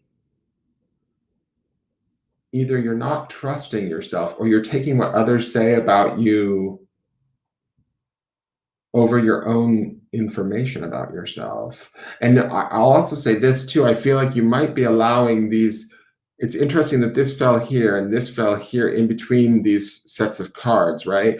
So you might be allowing outside experiences to come in and affect your view of yourself. It like muddies your view, your inability to see yourself as this Nine of Pentacles. And it only like works for you when others honor you, like with this Three of Pentacles, right? It's almost like sitting on top of her like a crown. But this idea, but see, she's still not getting what she wants romantically, right? So we're still taking that and processing it from an intellectual space of, oh, I'm doing something wrong. I can't create correctly because I'm not getting what I want. And so we're not able to hear our inner voice. It's a little bit emotionally like kind of, I don't know, not working correctly. Does that make sense? And we're not able to bring in the benefit of the creativity because you do have positive creation lurking in this department. It wants to come in, and even inner voice is a good rune here, right? And when I think about wood, like this being the wood rune, where this is the earth or the stone, earth doesn't necessarily grow, but wood does. So we can grow our inner voice still and make it stronger. So this has room for growth too here, and this has room for nourishment, very solid nourishment. But we have to allow ourselves to figure out what the hangman needs to learn about ourselves to become illuminated, to free ourselves, to begin to create again from a place of empowerment. We have that here, but we don't trust it for some reason. All right, so let's go down here. This is that was our west. So this would be our northwest, which would be our helpful people department. So let's see what this is. So this is the Knight of Swords. I like that. And we have the Queen of Swords here. So that's really benefic. That's in line. I think that there could be somebody, this could be your little friend that we read on from time to time. I'm not sure, but let's see. I feel like he can be a bit hasty. The Knight of Swords always has an energy of quick moving. I feel like there's a dialogue that happens here. You probably, if this is not a specific person, right? Ideally an air sign person. It doesn't have to be, but it would be like Gemini, Libra, or Aquarius. But if it's not, this would be, what this would indicate to me is that with this Knight of Swords and this Queen of Swords, the people that you work with or that you interconnect with, you actually communicate well with. It's interesting because I feel like the knight and the queen will talk really well. They're both swords, right? They're both that intellectual, like, so you do get noticed, you do get honored. That's also this Nine of Pentacles here. But somehow when the emotions come in, or when we try and access, I don't know, this moon is throwing me off. Normally, I don't give the moon this much credit, but I feel like this moon sitting up here is really kind of leading these tower situations into being, or you're giving too much attention to these tower situations and you're losing your perspective. Let's look at this animal here, this wood charm. So this is the jaguar, and the word is reclaim. So to me, when I think about jaguars are predators, right? They're apex predators. They're also very much tied to shamanic understanding in my book. And when this says reclaim, it's interesting because we're talking about growing this inner voice with bear here, right? And we're not necessarily able to hear it because we can't sort of make this clear decision. And we need to get this illumination that the Hanged Man has in his that he has the ability to get, right? As we get that, we can start to create different situations. This reclaim in helpful people section, to me, the Knight of Swords can be impetuous, right? If we're communicating well with helpful people or others around us, and we're doing so in a way that is beneficial, I feel like this is telling us we need to continue to sort of like produce that, or more of that, or even take more of that. Like, I almost want to say, like, this reclaim almost trumps this Queen of Swords. Like, in essence, if you're being the Queen of Swords and you're thinking and overthinking and you're doing things from a really because this too, I will say this, the moon and the Queen of Swords are kind of in conflict. The Queen of Swords is always about direct clarity and making a clear decision and doing that, but the moon says no. Like, it's like, to me, it feels like somewhere and the Hanged Man also is about like not being clear. So somewhere you're either throwing what you know to be true out the window for other people and you need to reclaim it, is kind of the vibe that I'm getting. That's sort of what it feels like it's telling me, is that, you know,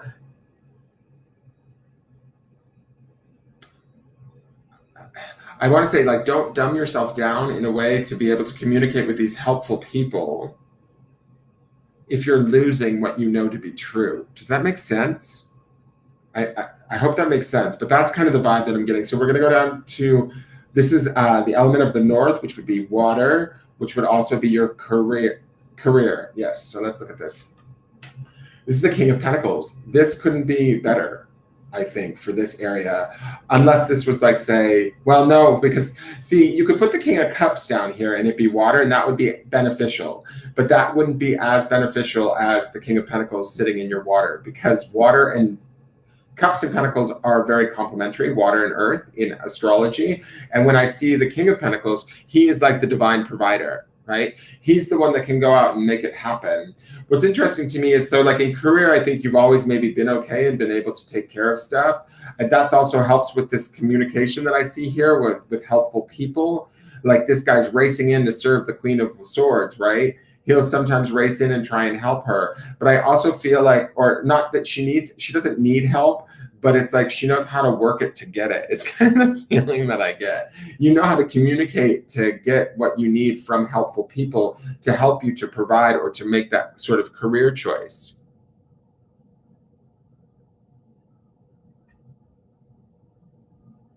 very moon driven to knock me inward, and I'm not in my own power. That's kind of what I feel like. And I feel like your own power is here too, dear. Like it is here. It's even here. Like even in this Hanged Man, it's like there's an illumination that comes from the Hanged Man that you just haven't reached yet. But it's fine. Like just give it time. You're going to reclaim it. You're going to listen to that inner voice. You want to grow that inner voice because there's room for growth on wood, right? So I think this is good.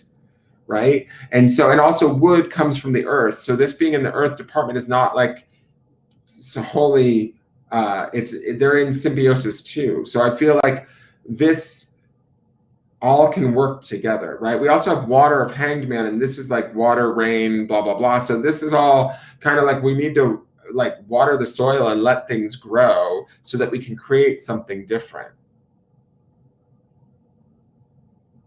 Yeah. So this, to me, speaks really well for your career. I feel like this is a very solid basis for career stuff. Let's get into spiritual connection and see what's going on here. We have a rune that's upright. I'll just show you the rune. Looks to me like a little crab, but let's see. Come on, Viking rune. What is this one? Oh my gosh. So it looks like, what is this one? I don't know. Hold on. It's like two Z's.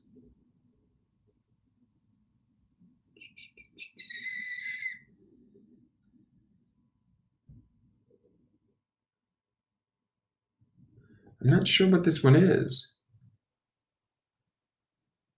What is this? Hello. Am I looking at this the wrong way? Oh, it's that one. This is, okay, so this one doesn't even have a an Old Norse name. It looks like it is Pjorth. It would be the letter P, and it says elder tree, feminine energy, dance, and sexuality. I think it was out here, was it not? Was it here, correct? Let me just double check this. Was it here, I think, right? It was on the outside of the card. I just want to make sure I'm putting it back because I got sidetracked trying to find it. It was here, correct? Guys? Anyone? Bueller? Because I like this, and I also like that we have the double God one again. Like he's showing up in this area, but he's showing up in your health, and he's kind of affecting this spiritual connection. But I love that we have this feminine energy, dance, and sexuality happening here. Yes, correct. All right, awesome. Thank you. I like that this is here, and I like that this is across from this independent lady up here. This, like, normally I call the Queen of Wands Beyonce, but this is giving me a bit of a Beyonce vibe. Like she has everything she wants and needs. Although you might, like, you can have everything you want and need, right? But you may not be able to have love is sort of the thing that I get. I kind of feel like you might be measuring all of this by how you're perceived, how, there might be, this is about a love thing. I feel like I feel this draw to this card, and this card is telling me that you'll be fine if you just stand on your own 2 feet. Like you do it already. You are this clear queen. And this also speaks to this idea that the spiritual connection to yourself, that divine feminine energy, sensuality, sexuality, dance, all of that needs to be honored too, and needs to be where you connect in. Because when you tap into that, I think that's when you're in these moments, and that's when you'll be able to make also decisions here, because that's the inner voice, right? That's also the power of the moon. And to me, the moon is a very feminine energy too. But when you tap into that and you really own it and you really get it from a spiritual connected place, boom, it gets less confusing, and it doesn't get, you don't give a fuck how you're perceived, quite frankly. You're going to make your decisions and it's going to be fine. So let's look at this card and see what it is. That's just the vibe I'm getting. Let's see. So this is the Emperor. Okay, so he would be very masculine energy, and you have a lot of masculine energy down here in career and in spiritual connection. You also have this, which is, I believe, I want to just reread this one again and make sure, because I thought this said something about masculine too. I could be wrong. Yeah, this said masculine energy. So this is the god Ingwaz or Fry, masculine energy. If I am correct, I just want to make sure and double check this list so that I'm not missing something, but I'm pretty sure that it is. It is.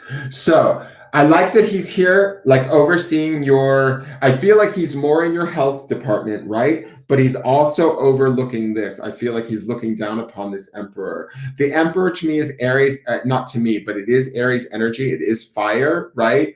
We're kind of coming up on wood. So this to me feels a little bit early, or again, similar to how this is early here. So there's actually a weird balance there, albeit maybe a little bit of a, because metal would be down here. There's a funny thing happening here with, it's weird because now I'm starting to see lines of like where things could go. It starts to look like an astrological forecast in my head. All right, so the emperor being masculine, we have this masculine energy here, right? Being a provider, also this sort of the blessings and the sort of spiritual protection. I feel like this brings here, not only in your health department, but here in your spiritual connection department. I like that the emperor is here. He's like the benevolent father, i.e. God. We see that here again. I feel like there is action being taken, or ideally there should be action being taken. If you're not taking it, you need to. I almost feel like the red and orange of his card wants to ignite this sort of feminine energy, wants to sort of like put a fire under your ass, to appreciate this, to tap into this, to channel this. Like there's a power here that I feel like is going untapped for you, Nicole. Like I feel like, yeah, you may appreciate yourself on a level, but there's something so much more down here that you need to tap into. And he's just kind of sitting here waiting, going like, okay, whenever you're ready, babe, I'm here. It's kind of the feeling I get. The one thing I will say about the emperor, though, is to me, he doesn't like it when you cut corners. You have to show up and you have to be, you have to do it like up to his standards. But I think that this guy, or this like, okay, this here represents as God, right? The rune for God. And this to me also like sort of looks similar to like God. I feel like God wants to bless you, but you need to be willing to bless yourself. And there's definite signs that you have blessings. You have access to blessings all over this board, but I kind of feel like you don't. It's interesting because where you struggle is where the more the runes are, in a way, right? And where all of the little outside stuff fell around the cards is sort of areas where, to me, it feels like you're struggling, where the areas where you feel really strong don't have the little accompaniments, if that makes sense. Ultimately, too, I want to say this about the moon card. The moon is an extremely strong card, too. It's major arcana. So if we could get a harness on this and really use this guide or this intuition to our advantage, you would be a fucking powerhouse. All right, so let's go to the, not to say that you're not already, but I'm just saying that like this is also here for you to take advantage of too at some point, versus be confused by it.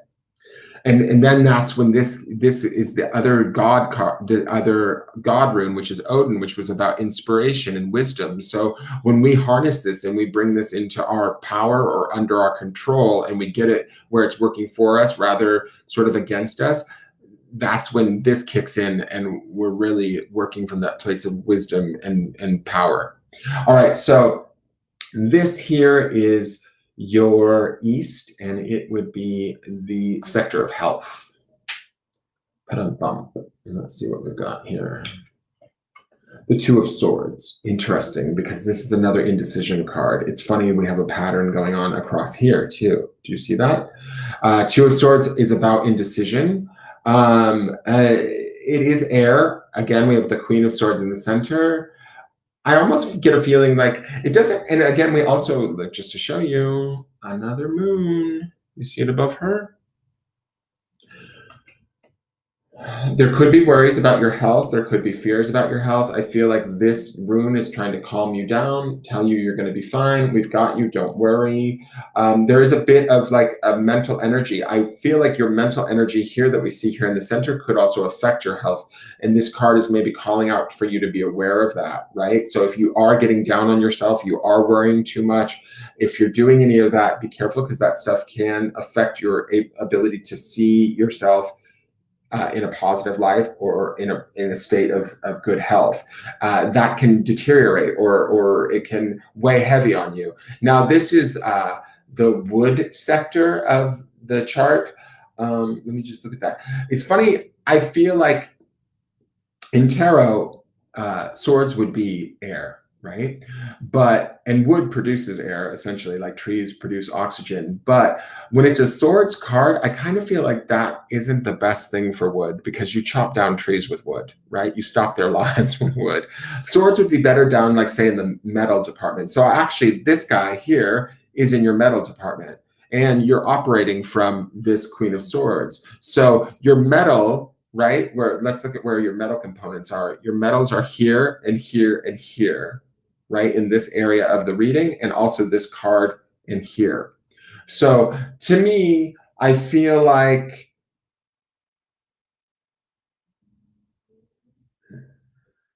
I don't think it's benefic to have the Two of Swords in your health department, because it's sort of like not seeing clearly. It's not able to make a choice. It might be being in fear. It might be being in worry. It might be being in indecision. And those things are having an effect on you in your health department. I will say this. I also don't like that swords cut wood.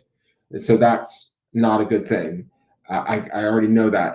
That's part of these readings now. I figured that one out now as I do this. But this, to me, speaks to the idea that you are going to be okay, that even in spite of yourself, I feel like there are outside forces that are watching over you and taking care of you while you make this transition. You just might be a little bit emotional, and a little bit freaked out right now, and that's okay. And I feel like this is going to get you through whatever sort of fear or indecision that you're challenged with. This could be a byproduct of this over here. If we're not creating, and that's getting us down, and then that's getting us into a state of worry and struggle, because this is certainly a bigger indecision card than this. It could be showing up here, affecting our health. So it's like this God is sort of stepping in and kind of trying to watch over you for a moment, or call your attention to, hey, let's get connected spiritually. Let's connect in, because when we connect in, I'm here waiting for you. When you connect into this sort of who you truly are in all of your, divine feminine aspects, I think that's when you open the door for this moon to speak to you in a more clearer way. That's when the wisdom and the other God kicks in, right? Because we have this God rune up here too, which connects back to our spiritual connection place. And we start to understand that tower moments are solely just that. They're just tower moments. They're not necessarily anything that we have control over, nor are they anything. And yet, I will say this, because it's on the tarot coin and it's here and it's on metal and your center is at metal, you're trying to control it with this Queen of Swords. Right? Does that make sense? So this Queen of Swords, we're trying to outthink our way out of these situations, and out of, and thinking that if we can't, and towers are always inevitable, we can't stop them. They're there to transform us and change us, and we have to let them happen. If we struggle against them, or we think, oh, I need to be able to fix this, or it's something wrong with me, we internalize that, and we can't hear the signals, and we can't get connected, and we get into this indecision, and our creativity comes to a stop, and we can't hear our inner voice, and then we're stuck, right? But we have these beautiful cards of prosperity and groundedness. And even this to me feels dynamic and wonderful down here, where these two, a divine masculine, like you have two sort of divine masculines. You have the Emperor and the King of Pentacles down here, not only career sector, but also in the spiritual connection sector, next to this divine feminine rune. Says to me, some damage could be done down here. And I mean that in a good way, right? I mean that in a really good way. So up here is what we would consider our southeast, and this is our money sector. So let's look at this. This is the woodpecker, and this is New Rhythm, okay? And he's sitting on this card, so I want to see what woodpecker has to tell us. The Four of Pentacles, okay. I like that we have a Pentacles card in the money sector, right? That's a good sign, but the Four of Pentacles tends to be a bit fear-driven. It can tend to be a bit stingy, right? Woodpecker says new rhythm, right? So we need to maybe get a new rhythm about our finances. We have enough, I think, and there is stability there. Ideally, if you're not feeling very stable, I think that could be because that's what you're focusing on. Some of this sector might be what's scaring this creativity too. And ultimately, I think that like it's funny too, because this rap is industriousness, right? So how do we get industrious about this whole issue, right? Or this whole stuff? How do we make change? How do we get to a different state? And what I would suggest, and this is only a suggestion, you make your own decisions. All your decisions are your responsibility. But it's this area here that we want to free up, I feel like. Because to me, ultimately, we know how to communicate with people to get what we want. We're smart enough to do that. That's what the Queen of Swords indicates, right? But we're almost so smart, sometimes we can think ourselves into a corner. And we don't trust ourselves due to what goes on around us or how we're perceived, and we're misunderstood in a lot of ways, even by maybe ourselves at times, is sort of the vibe that I'm getting here. Finances might be a little bit scary right now, and they might feel a little bit tough, but I feel like you've got enough there. And if you continue to hold on tight, that also permeates a little bit of fear, and also that could be affecting some of this struggle that we have here too, where finances could be also affecting our health a little bit, or the worry of finances. And this new rhythm to me speaks to like, let's get into new rhythms. And really, it's kind of cool because it brings us back to the full circle of the moon affects the rhythms of the tide, right? This moon card to me as your like opener speaks to this idea that there is this deeper subconscious voice within you, this more intuitive, emotional aspect to you that I think is misperceived a lot of the time, not only by others, but by yourself. And because this is sitting in your fame sector, right? So it is telling me that it's not necessarily something that you see very clearly or understand very clearly, because you might be coming at it too intellectually or too like this Queen of Swords, right? And in doing that, you maybe create a bit of a disservice for yourself. And it creates the sort of inability to trust yourself enough to create here and set some of these other things in motion. Like I feel like there's a bit of a pause on this side of the board. If you see how kind of this side of the board is a little bit empty, right? We have this and this, this is sort of like God, right?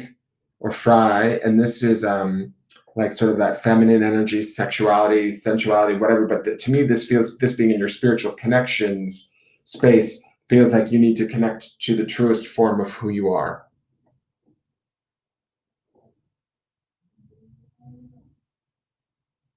Oh my God, here's another one. Are you reading star cards? If so, can I see Uranus? Brad, you can, you hot piece of man meat. Why don't you go to my OnlyFans page and pay $34.99 and I will show you every picture of my anus that you want to see. How does that sound, Brad? But only if your dick is bigger than your wallet. Sorry guys, we've got another troll in the chat. So I have to actually honor him because that's actually a funny that's a funny quote. He said, "Are you reading star cards? If so, can I see your anus?" Stupid. You relate. I am so hung up by the right side of the board. I feel everything in my life is stuck until I sort it. But here's the thing. It's not stuck. There's always, I'll show you this. The Hanged Man is always this opportunity to illuminate and have a better understanding. So, and again, we also have this sort of this light of illumination in the moon too. And both of these are like, this is Cancer, this is Pisces. Both of these are emotional, sort of watery, ephemeral, psychic, subtle, more understandings that you need to come about, right? So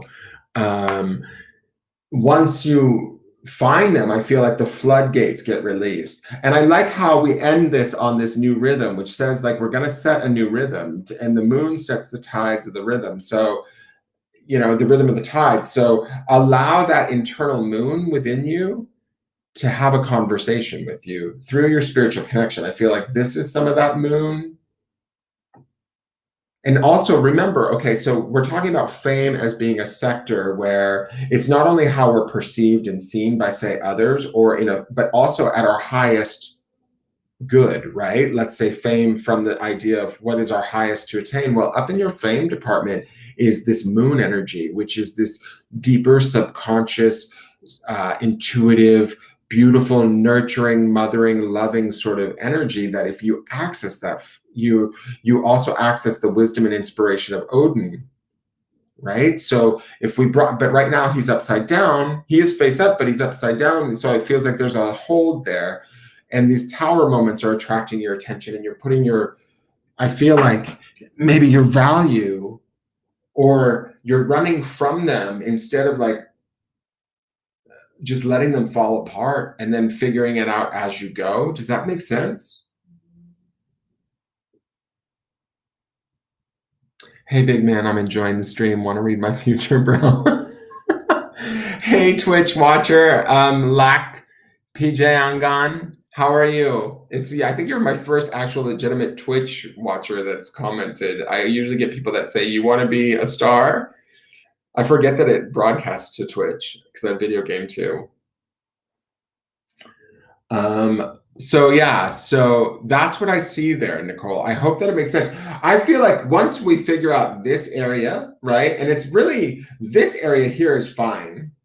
And this stuff all like needs to just kick off once this creativity sector gets fired up again. It almost feels like an engine that needs to just start back up again. But I honestly believe, if you want to know my personal intuitive opinion of this, I feel like the answer is here for you, Nicole. I feel like it's the access of this emperor, the Aries energy, the structure, the stability that he brings, and the strength and the empowerment that this rune have say to me, you start to dwell in this space, and I literally feel like a chain reaction happens where we open up this and we like connect to this, and boom, we're able to sort of understand and appreciate and like take the signals from the moon, which open up the creativity, which he gets, the illumination comes, then we get the benefit, and the inner voice is stronger because this is your inner voice, this moon, right? So this inner voice begins to grow, and we can trust it, we can make those decisions. We still have this beautiful decisive Queen of Swords in the center, right? So she's still making clear thoughts and handling her business. She's still able to communicate successfully with other people, and that also opens up, this becomes like the new rhythm that we see here with Woodpecker. Thank you, Rachel. Narwhal Chicken said, hey, read that other Twitch guy's future. Thank you, Brittany. I don't know who you guys are. I would read your future, but I just don't know that you guys are trolls. And we just got trolled by a bunch of other people. So there seems to be people dropping in. So why would I want to read a troll if it's just going to be a big waste of my time and somebody's not taking me seriously? Why waste my time? I mean, if you guys like tune in a couple of times and you hang out, and I realize that you're, actually here for a real reading, I would do it. You're welcome, Nicole. I just think it's there for you. I almost think that you already are connected. The Emperor to me would indicate a very good Emperor, also being Aries energy, and fire is fire sign, right? Would be fire energy. Fire is the spirit. So this is a very strong spiritual energy down here in your spiritual connection, coupled with her too. And we have a masculine and a feminine. So there is this channeled sort of complete person, or complete, both sides of the spectrum. We have masculine and feminine in this room. Appreciation and acceptance of both. Thank you, Julie Bell Quintos. So that is what I see there for you, Nicole. How long have I been on?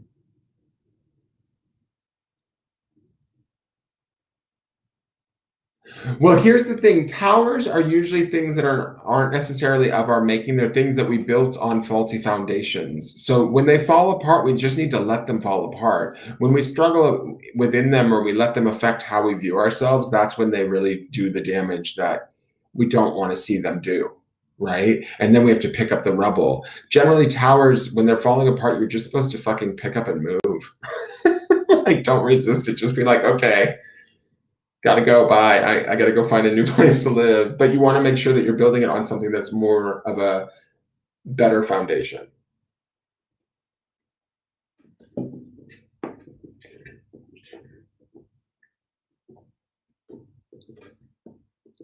All right, let me clear this off. And I like that that rat was on the outside, I have to say too, because it was industrious. So to me, it speaks to the idea that you know how to do this ultimately, even if you don't feel as though you do with that Hanged Man card.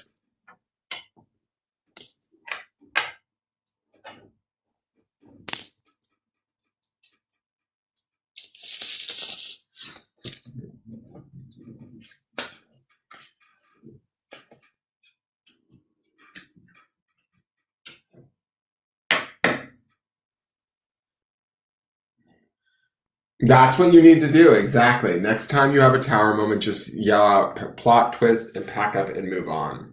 I don't think it's that bad of a thing to do, right? Like, I would just be like, okay, deuces, I gotta go. Like, that's the whole point, is it's just sort of like with tower moments, they're inevitable, and it's usually the universe kind of rearranging things for us for our own betterment. We just don't see it as such because we thought that what we had was what we needed, and it's not. Or it's not what we think it is, or it's not as solid as we think it is. It's not really the thing that, that's the one thing too that people seem to forget, is everybody wants to avoid change at all, at all possible. And that's the one thing that's constant in the universe. Nothing ever stays the same, and everything ultimately dies at some point in all different forms, right? I mean, every time something changes, its old version has died in some way, shape, or form. So there's nothing that like stays. I can't think of anything that stays perfectly the same in the universe, right? I mean, other than, like, is there anything? I mean, everything grows, everything dies. Things like water and fire, they move and change shape. So they're changing constantly. I don't, I can't figure it out. Like water, like mountains erode, or, everything changes over time. Hey, Dorothy, how are you? I'm trying to decide if I want to do one more or not. I don't know. These are kind of a lot. How long have I been on? I don't even have any clue.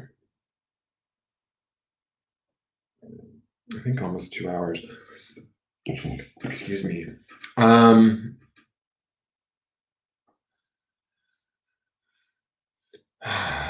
maybe let's do one more.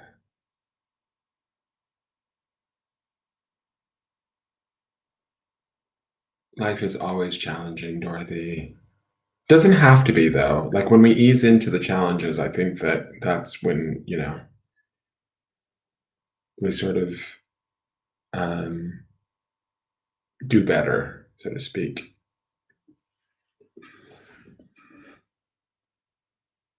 I'm good. Thank you for asking, Dorothy. Brittany, I'll do you. Sure. Since you asked.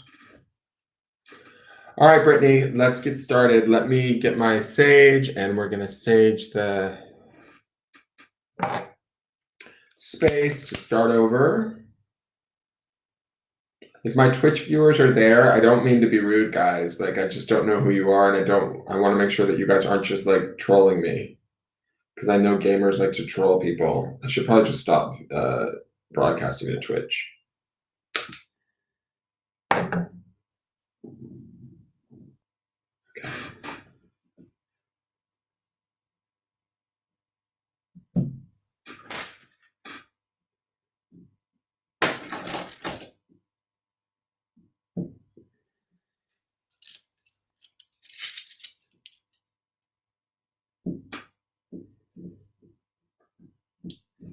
Okay.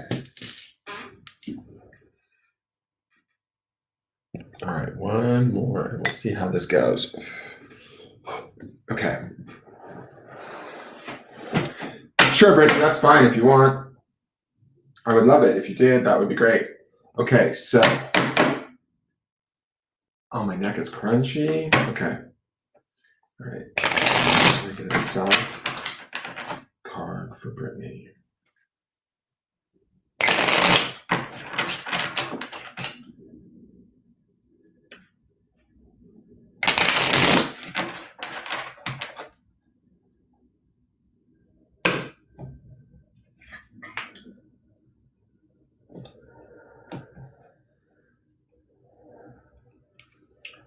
Southwest for Brittany. Southwest.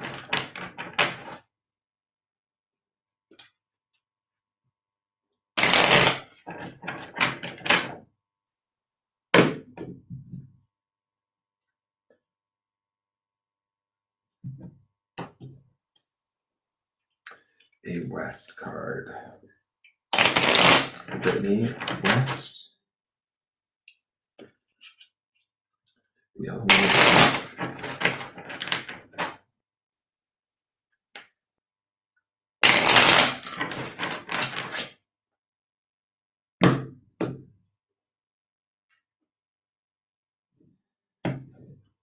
Northwest. Also, you guys, if you're watching on YouTube, I don't know if I have any more YouTube viewers, please hit the thumbs up on the YouTube channel. And please like the video on Facebook. Northwest. Helpful people.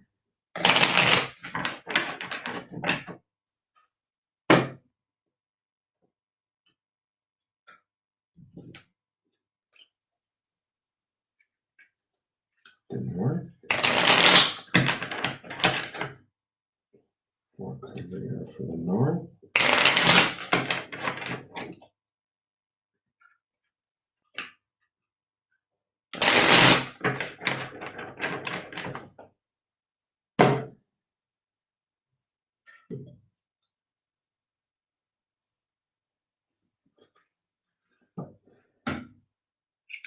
The Northeast, spiritual connection.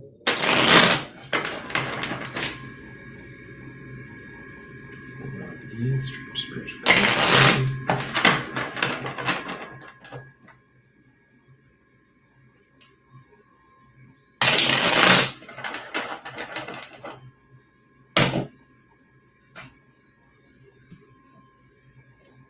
The East for health.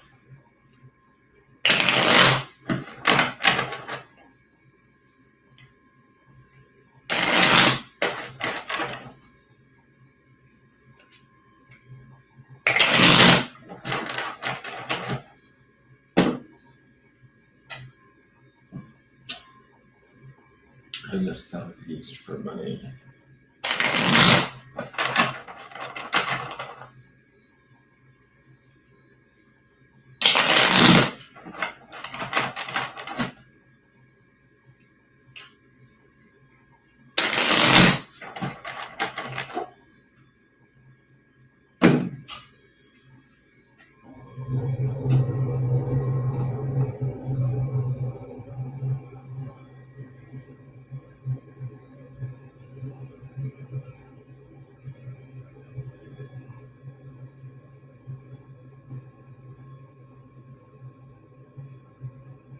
Okay.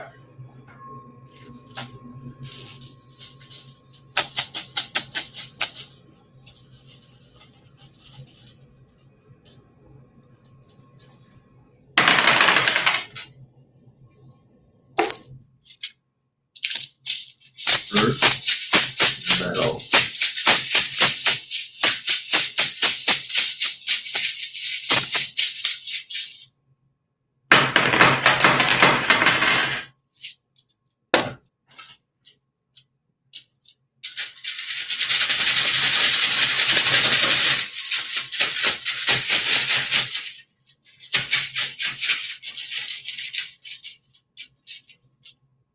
Wood. Okay. I'm actually going to consider these on the board. Even though they're kind of far out, I'm going to consider them. It's interesting that we have one that's in the center again. So I want to start with I want to start with this and then work up and then go around. That's my feeling. All right, so let's see what we've got here in the center. We've got the Two of Pentacles. So Pentacles is earth energy.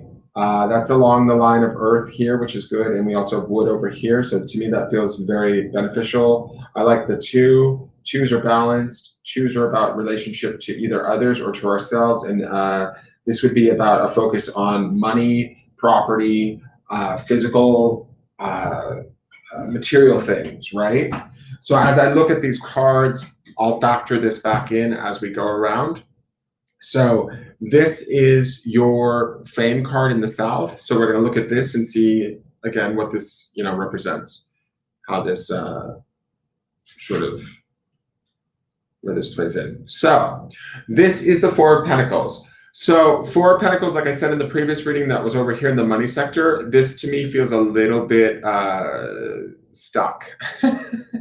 Not stuck, but we might be holding on a little bit too much. It's funny because you have the Hanged Man right here, which is that sort of indecision too, that energy of indecision. This is the element of fire, and fire and should be a little bit more dynamic than say the Four of Pentacles is. This area, this section of the chart, right? And so when we have Earth here, right, and then we also have Hanged Man, which is Piscean energy, which is how do I want to say this? It's water. So water and earth, not complementary to fire. These are more. It'd be better if, say, this was like a swords card or a wands card. That would be more indicative of something that would be more benefic or positive.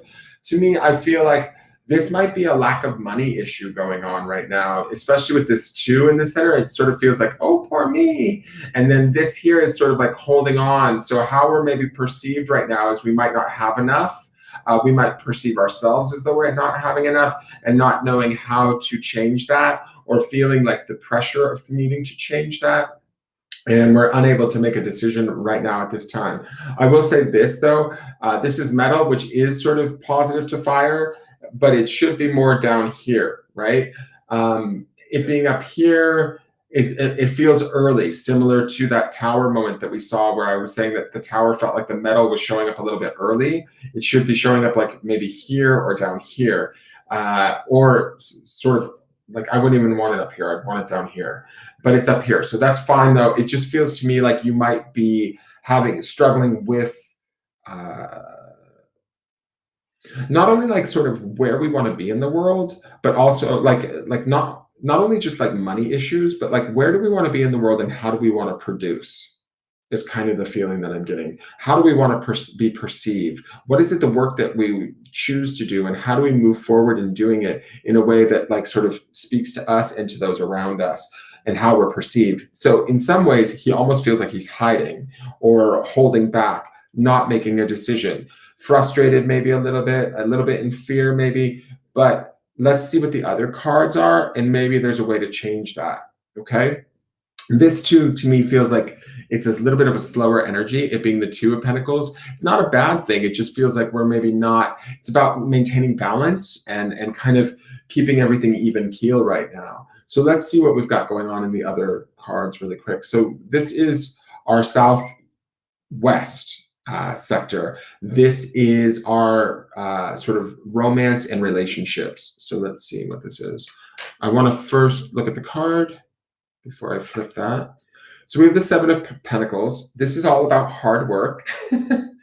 I don't mind that it's a Pentacles card being this close to your Earth sector. So I think that that's a good thing. I also feel like it's grounded, and it feels to me like you would put in where we saw the Eight of Pentacles and Lisa's. In this one here, this is more about doing the work and understanding the reward will come, right? And being hopefully dedicated to that, or making a conscious choice towards the effort of putting in that work and making sure that that happens for you, right? Now, I almost want to say like it doesn't necessarily feel like the love is here just yet. Let's just say that, though. We'll see what this rune is, but I kind of feel like you might not necessarily know, because with this Hanged Man up here that's affecting this, I also think it's sort of affecting this. He sort of looks like he's daydreaming, or like, oh, I really wish I had. Oh, I really can't wait until I reap this harvest, is kind of the feeling I'm getting. And so in your love department, there might feel like the harvest hasn't come in just yet. You've put in the work and you're ready to reap that harvest, but maybe now is not the time, is the vibe that I'm getting. So let's look at this. This is the rune. I don't know how well you guys can see the gold in there. Let me look it up really quick.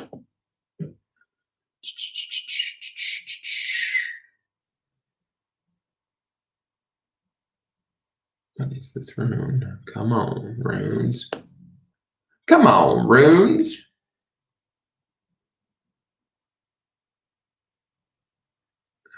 What is this? That's not the right one. What is this? This is like a... Oh, come on. Some of them are sideways. Some of them are up and down. I'm trying to figure out. This one is like a line. Is there a C? Maybe it's a... No, it's not that one. What is this rune? Come on. Tell me now. Why isn't there like an N? That's not it. Rido. It's not Rido. Is it Hagalaz? The closest thing that I can see for this rune, I don't know if this is Hagalaz.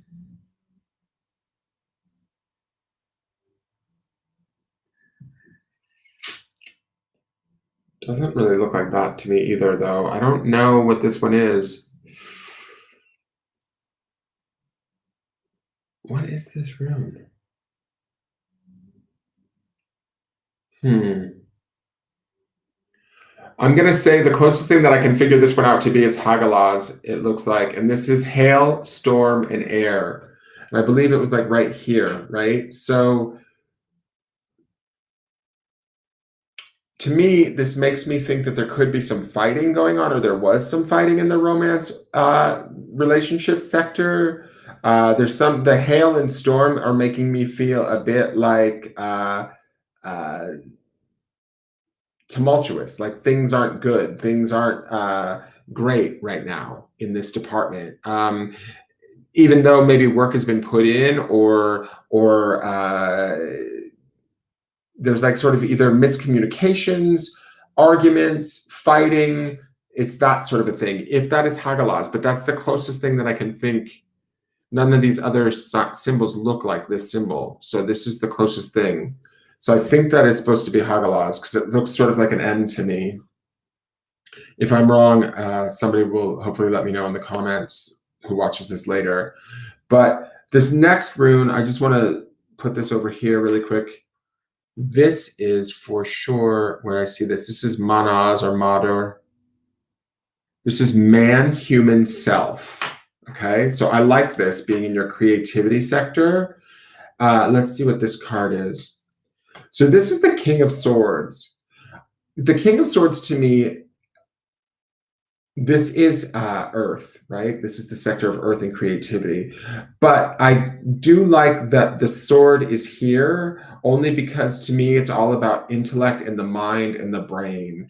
So when I think about being creative and it being a king, I feel like there's an opportunity here where when we embrace who we are and how we think and what we do, we can be empowered to be creative.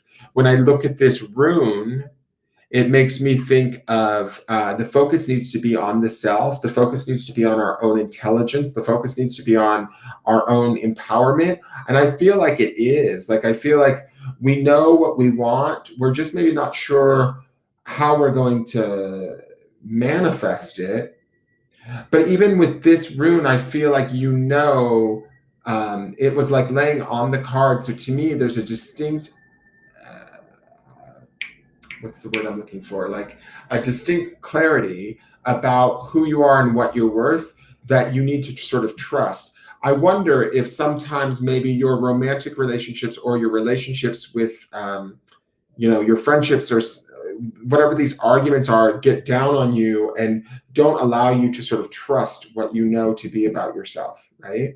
But this, to me, this speaks to like when you're in your creative juices, Brittany, this is when you're like able to like make decisions, move forward. This is like really, to me, these two feel very empowered, very clear and precise.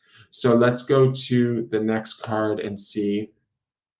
This is your helpful people sector or the Northwest. So let's see what's going on down here. So we've got the King of Wands. I like that he's there.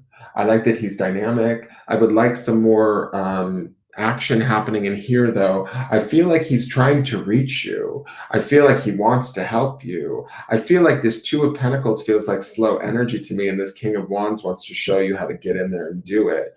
I feel like we might spend more time thinking about doing it and not actually doing it. I feel like this is where we know how to think about it. We live in the daydream, not the daydream, because it's not really a daydream. The King of Swords can get this shit done if he wants to, but we got to take the action to do it. So this King of Wands will show us about how to take the action. Wands is about fire. And I almost feel like he's like, yeah, bitch, I got the match to light your fire department and like set this guy on fire and make this happen. But, you're not sure yet or something. There's something holding you off right here. So we'll keep looking at the cards. And I think it comes back to here too. Like there's some sort of love lost or something going on here where you're like, oh, if I could just get this correct, then I could go out there and create all the things I want to do. And it's like, no. You want to create the things you want to do, and then that will create along the way. So underneath here, kind of out back here in the far back, we have strength, which is fire. This is the sign of Leo, right? But this is also just a really good card. I also get the feeling like you're not paying attention to this dude. It could be a fire sign, Aries, Leo, or Sagittarius. It doesn't have to be, right? Generally, kings represent older males. It doesn't have to be. This is your, helpful people sector, right? There's somebody out there that wants to help you, to show you how to take action. There's somebody that has the ability, and they're also equal to you, I kind of feel like, because when I see this in the creative sector, I feel like it's almost like you're the dreamer or the idea person, and they're the executor. They'll show you how to execute your idea, but you have to believe and be willing to take action on it before they can come in and help you, right? And if you're not willing to believe and you're too much in fear about creating something that might get you noticed, or whether or not you can or cannot create it, and you can't make a decision around it, he's not gonna really step in. I do feel like the connection of this strength coin, this tarot coin, to me is major arcana. It feels like it's gonna be a significant relationship, right? But this is also why I feel like he's not fully in the picture, because I feel like he's far away from this Two of Pentacles. Like you're not seeing him necessarily. And I also feel like this falls back even further. So this puts him even a little bit further in the background, is kind of the vibe that I'm getting.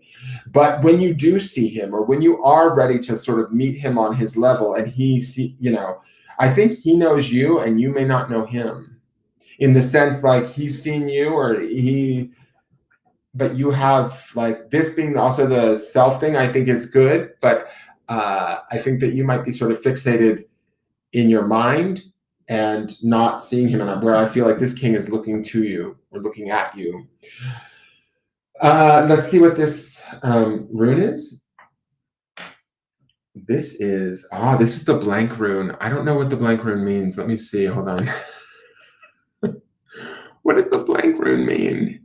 I don't know. There's a meaning for the blank rune, and I don't know. Shit. Hold on. Let me look it up.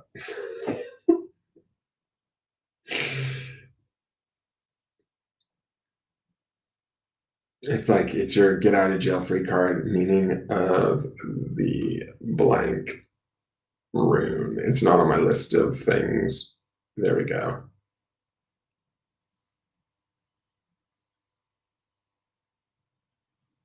The word rune, or Odin's, hold on, let me look here. What's up with the blank rune? How and whether to read it? The blank rune is a curious appendage to most rune tile sets, called the word rune or Odin's rune. This mute little tile is a topic of much debate among rune readers. The 24 Elder Futhark runes are, among other things, and okay, I know all that. Each character has 3 broad levels of meaning.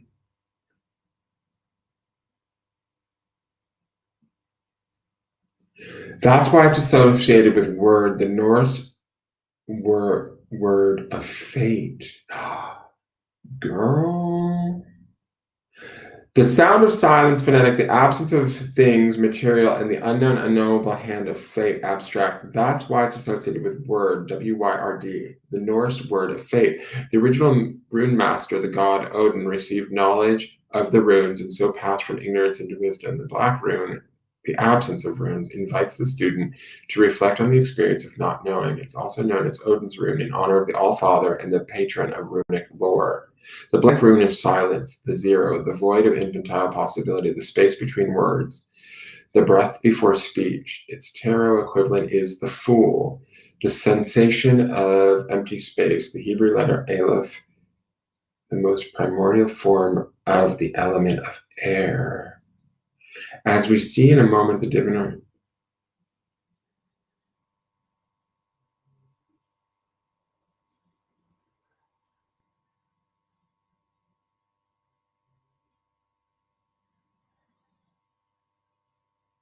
So it says here that it could be unknowable, that the answer you may seek may be unknowable or already known in your deepest intuition. It is an invitation to meditate and wait. So I'm not sure. Then it says, or let's be honest, to throw that sucker back into the bag and draw another tile. I kind of feel like I'm going to go with something different. Hold on. This is the rune of total trust and should be taken as exciting evidence of your most immediate contact with your own true destiny, which time and time again rises like a phoenix from the ashes of what we call fate. The appearance of the rune can portend a death, but that death is usually symbolic and can relate to any part of your life as you're living it now. All right, so this is my feeling. Sorry, guys, I had to read that for a minute. I like that this is the rune of fate. I'm going to go with that for right now. And I like that this fate thing here seems really interesting to me in the sense that we have this strength card, right? Or the strength tarot here. If this is like the element of air, like what I was reading, we have the element of fire here in the sign of Leo in Major Arcana with strength. It speaks to the idea that this king and this king have a very strong bond that is yet to be made. And it might be a fateful bond. And Brittany, you know me, I don't like to predict love or soulmates or anything like that. But I get a feeling that there could be somebody out there that is maybe for you, that might be able to show you and be a helpful person in your life. And you're struggling with some bullshit right now in your day-to-day relationships that might be affecting you, in relationships that maybe either already existed or that exist now that aren't necessarily, they're hard work, there's a little bit of a struggle, you're waiting for them to kind of come in, that you know you might argue a lot or whatever, or you have in the past, maybe you're single right now, I'm not sure what's going on in your love life, but that's what's going on up here in your romance sector. Down here in your helpful people, I feel like this guy's a soulmate, like in some way, shape, or form. And like, this is the reason why I say this. We've got the King of Swords in your creation energy. We've got this guy in your helpful, the King of Wands in your helpful people section, right? Wands and swords are complementary. King on king, like it's totally complementary, equal. It could be even twin flamey in a weird way because they're so sort of similar and complementary. I love the strength represents sort of the strength of the bond, which I was already picking up when I was feeling like this person was trying to help you. When we talk about this being the rune of fate, to me it feels like, but this is like further back, Brittany. So it's not something that you might necessarily see just yet, or it may not be in your vision yet, right? Like you may not be able to clearly see it. And I kind of get a feeling that A, you need to free yourself up here a little bit, and B, you need to get into this creative space of believing that it can happen and like actively working, like moving towards it, right? That's this sort of rune too that feels like it's focused on it. What was the meaning of that rune? It was like human self something, because I feel like that is all about like focusing on man human self. To me, that's about focusing on yourself, your own sort of creativity, your own intelligence, your own like wit, smarts, clarity, and utilizing that to move forward. That's going to lead you sort of to him, is my feeling. And he'll come in to help you, and you guys will connect and be sort of like appreciative of one another. You may not be exactly alike, but there will be enough similarities and enough differences that you guys balance each other out and you work well together. Right? Does that make sense? I also have to say this is your fire, right? Which is lacking up here in the fire department. He is metal, which is he's sitting in your metal department, right? And your earth is up here, this Four of Pentacles, and this is in your earth department. And I'm not saying that that's a bad thing, but what I'm saying is if all of these sort of rearrange where we found him and moved him up in here to show you how to create this sort of fame thing, I feel like it, like the Pentacles stuff, the earth energy moves towards the earth. Does that make sense? And the abundance comes. That's the best way I can describe it. So this is something that I feel like, though, is in the future. And I don't like to even future foretell, right? Because I don't want anybody living for what I say. But I kind of feel like there is this message there that feels kind of like, I'm going to take this as the rune of fate. Because when I read that, all of a sudden I was like, oh shit, that's the strength of the bond that I was feeling, is that this guy is supposed to be like, he's going to help her if they meet up, right? But you guys got to meet up. That's the gig. And so you got to like clear out whatever this work is that you're doing, that you're struggling with, that you're like, and the Seven of Pentacles isn't a bad card. It's just like, it's like the work is hard. And these two, like when they work together, it's like, they just rule. You know, they don't, it's not even the work. It's not a struggle kind of thing. Now let's go to the north. This is your career card. Let's see what this says. This is the Nine of Pentacles. So she is an independent bitch. She will take care of her things. Your work right now, I feel like this is what this is saying to me right now, is this is saying to me right now, concentrate on you. Again, we see that man, human self sort of rune here. We want to be looking at ourselves, being clear on that and being creative in that clear creation of what we want for us, Brittany. She stands here. She can create whatever she wants. Up here, though, we're like holding on tightly. And here we don't necessarily, we're trying to maintain balance and believe, but we need to believe. And this card should let you know that you can do the things that you want, create the things that you want. Stand on your own 2 feet and be strong. When you do that, and when you're in this power of this sort of king energy, I think that's when he sort of comes in or sees you, is kind of the feeling that I'll get, or that he may show you how to move forward even more so. But you got to believe too, and you'll be able to do this on your own. That's the thing with the Nine of Pentacles. But it might be some time alone first before he comes in. So let's look at this little tarot coin. So this is the Hierophant. So the Hierophant is about higher learning, higher knowledge, about social norms, doing things correctly and appropriately. I feel like that's an indication of the Nine of Pentacles in a way, because it's sort of telling this, the way that this is reading out to me is it's a little bit about, okay, Brittany needs to stand on her own 2 feet and take care of herself in her career space, because she can do it, B, because she needs to know she can do it, and C, she needs to get to this king status. She's continually, it's like this King of Swords is creating this stuff, and you might be creating it through the career space, right? And as you create this independence, that also makes you, helps you to sort of channel more of this clarity, more of this King of Swords, more of this. And as you sort of step from this into this understanding of yourself, then he comes in. And then you all take it even a step forward. But the Hierophant also can indicate marriage, Brittany. And I kind of feel like with all of this stuff around here, and the Hierophant sitting here, kind of close to your metal house too, and sitting next to her with all of these pentacles, to me, it feels like once you know how to stand on your own, that's when like this kind of comes in, if that makes sense. How do I want to describe this? Like up here, there's like doubt.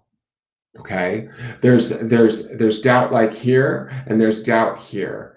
even though the Seven of Pentacles is about hard work and looking at what's coming in, there's still with this rune here, it feels like the fighting, the arguing. The Hanged Man here indicates he also sort of affects both of these realms. So there's this doubt that's up here in your fame and in your love and relationship space. So that's going to affect him coming in too.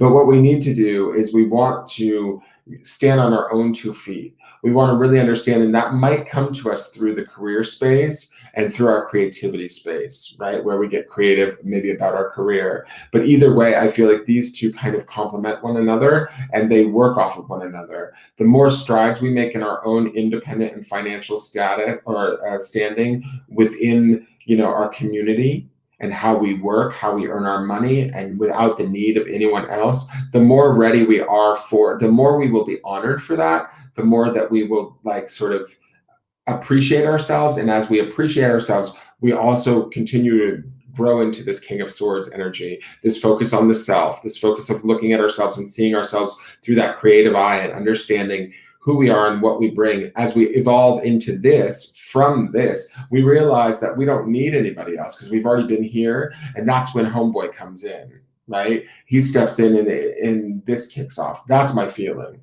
I could be wrong, but that's what I feel like, how these are connecting. Now let's go to the next. This is your northeast. This is the spiritual connection area. Let's see what's going on here. We have the Knight of Swords. Swords is the element of air. Knight of Swords can get ahead, be a little bit impulsive. I want to see what these two are. So we have New Realm, which is Swan. Swan is it's a bird, so I consider it air, but it's also like a water sort of bird. So I would say this is maybe New Realm, water and air, kind of mind and emotions kind of coming together. And then the fertility, which is frog. So let me just look at this for 1 minute. Frog is also sort of a land and water animal, right? And fertility is interesting to me. I kind of feel like what's going on here is there's actually, this is kind of like your most active area too. In your spiritual connection space, I feel like we've got both of these animals, one being air, one being land, both being connected to the water, both being connected to the emotions, right? And then we've got the Knight of Swords, which is mental, right? Also, Swan could be considered mental or intellect-based, right? The mind. And when this is in the spiritual connections space, right? So what I'm thinking is that the Knight to me represents being of service, doing the right thing for the right reason, sometimes, bringing new messages or information along. Pages are more, I guess, that. But Knights bring about action, taking action, that sort of thing, getting in and defending stuff, that sort of thing. When I look at this frog and I look at this, we're talking about fertility, the water aspect of these two make me think about there's some sort of connection through your emotions that you need to be working at also mentally. Again, we have this Knight of Swords over here. We have this King of Swords over here. If we're working on that sort of connection to spirit through our mind and through our emotions, we also build this King of Swords. So if we want the one, and I hate doing the one readings, but this is what this is looking like to me. I feel like there's a process that needs to take place where we need to learn and understand through our career that we can do this on our own, that we can take care of ourselves and learn and understand who we are intellectually or mentally and where we connect to ourselves spiritually, probably through our emotions, right? But to me, this is about bringing all of those into balance because we have a balance down here of the physical, right? She's Pentacles would be the material realm. And she's also in the career space. So I like that she's there too because Pentacles that represent money. She's earth. This is water. That's also complementary. This is also earth, Hierophant. Right? It's also higher knowledge and wisdom. So we're going to be learning something through this process too. It also, like I said, indicates marriage. So when we learn whatever we're going through this process, we could be preparing ourselves for some sort of union that could be coming. But the other activity that's going on is this kind of balancing of the mind the spirit and the emotions, right? And where they all connect for us. The only thing is don't be too hasty. The Knight of Swords sometimes has that ability to kind of look before he leaps or leap before he looks kind of thing. So just try not to be too hasty. You've maybe been hasty in the past. So I want to say that about this. Now, this is your health department. This is the East. This is the element of wood. Let's see what's going on in here. So we have the Five of Wands. I'm not bothered by this. Wood is wands. I mean, wands is fire technically, but they've got 5 wands there. I will say this. Five of Wands is health challenges. Let's just say that. I don't want to freak you out. If you're worried about your health, I would say go to a doctor and just get a checkup. To me, the Five of Wands is about competition. It can be annoying. It can be a bit about challenges and dealing with them in life. This is indicated by the kids all fighting with the wands and trying to friendly competition, maybe people talking behind each other's backs. It's kind of got that vibe to it.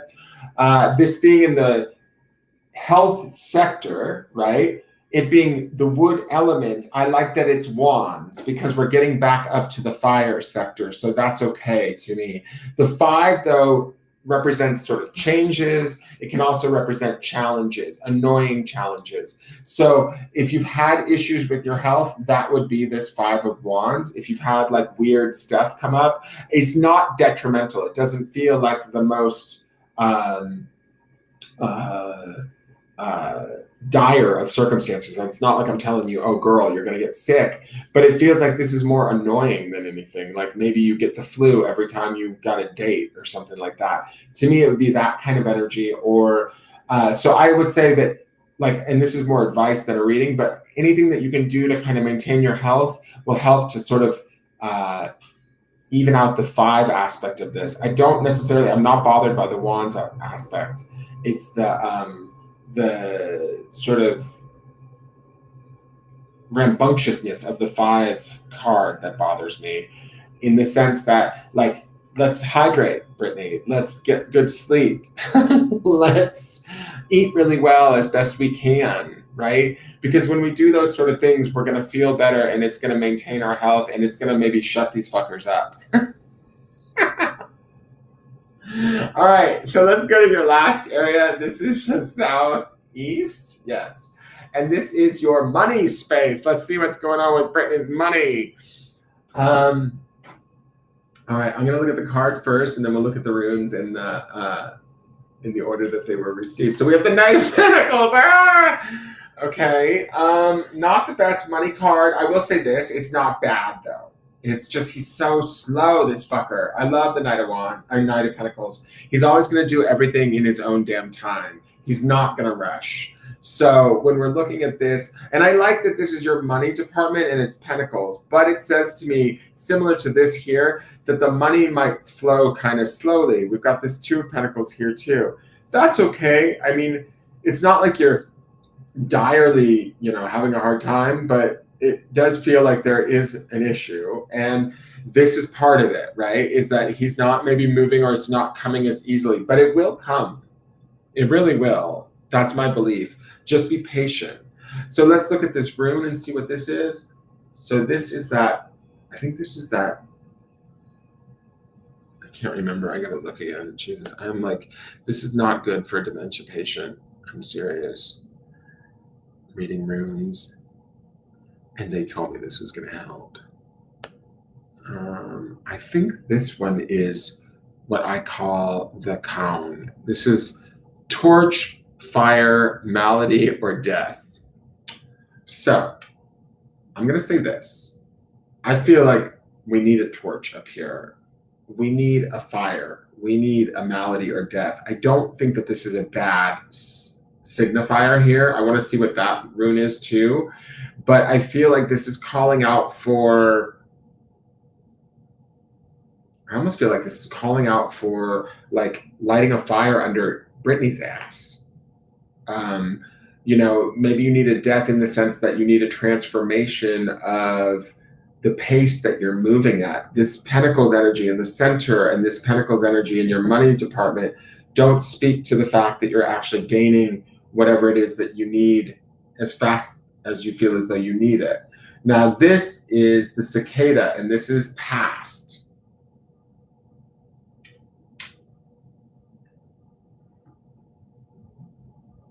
It makes me wonder if there's something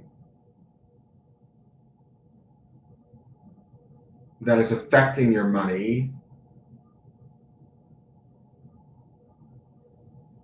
Like, I almost feel like the minute I flipped that over, I thought, like, I kind of get a feeling, and I can't see the chat room. I kind of get this feeling that, like, maybe there was a time in your past where you made more money or money came to you much more easily. And because of that and the memory of that, I feel like it affects this Knight of Pentacles. Like, I feel like as the money comes in slowly, you're like, ugh, like it just gets heavier. The energy gets heavier and you get more frustrated because you're like, fuck, it used to come so easily to me before. It used to, like, I could make it happen, blah, blah, blah. And part of that is that I feel like some of that is, this is your fire sector, right? Which is your fame. But I also feel like this is your energy of fire, which to me would be about dynamism, getting things done, taking action, making things go. And we've got, not only do we have Pentacles energy here, but we also have this guy, the Four of Pentacles, which is holding on tightly, being stingy, miserly, no like action being taken, right? So, and our creativity is in Swords, which is great because the mind is a very creative space, but are we actually taking action with all of this Two of Pentacles? Because even the Two of Pentacles, although this is on a coin, the natural drawing is that guy balancing those two pentacles. He's like doing a little dance. He can't really move other than hold what he's got going on in the moment. And so for me here, I feel like this past speaks to maybe a past where things were better, or we had more, or things were easier. And because of that, we're like, why can't I get there? Why? And that's this rune is telling me, like, I sort of feel like we need to sort of maybe put all of this to not away, but we need to like let go of the past, stop comparing our now to the past, know that the Knight of Pentacles is taking steps carefully or methodically. Yes, it might be frustrating. Yes, things might be moving slowly for us in the money department, but as we dot our I's and cross our T's, we can pick that stuff up and stop comparing ourselves to whatever was going on back when, right?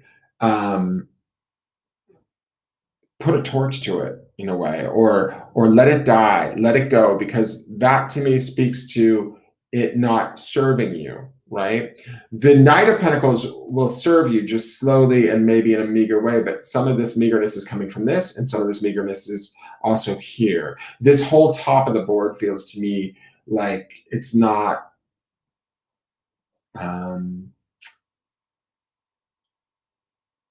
it's not that it's bad, it's just that it's not working out the way that you would like. But I will say this, with this Two of Pentacles here in the center, I feel like you're also not taking action to change it fully just yet. You're just kind of keeping it all in balance, even though it's not necessarily anything that you really fully want. And then when I look at down here, this to me feels like something that needs to happen, that needs to take place. Like it's not here just yet. Same with this. This is actually further off. And this can take place at any point in time when you're ready,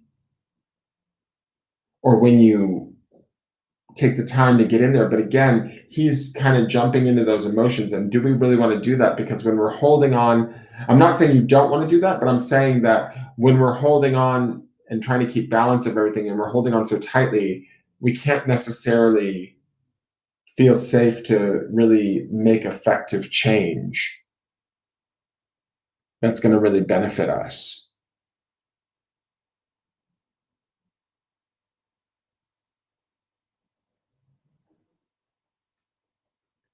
That's my feeling. I feel like it's not necessarily bad reading. I just think that this creativity card to me feels like there's an opportunity here. Whatever's going on in your love department, you might want to just ditch out on that. I'm just going to say that. Like if it's a struggle and it's work and it's not paying off, or you're having to wait for the payoff, you might just need to get independent and start moving and working on your career. Stop comparing the past. If you work on your career, Like, because I feel like she's beneficial. She's something you can take action on and do right now, where you could actually see tangible results and gain independence. And from that independence, you gain strength, and you don't have to like maintain this sort of feeling of balance that kind of keeps you sort of not stuck, but I don't know, just challenged is the feeling that I'm getting. Like that it's not enough. And you have like, my feeling is like with this, even with this down here, it's like this stuff, it's not quite here yet,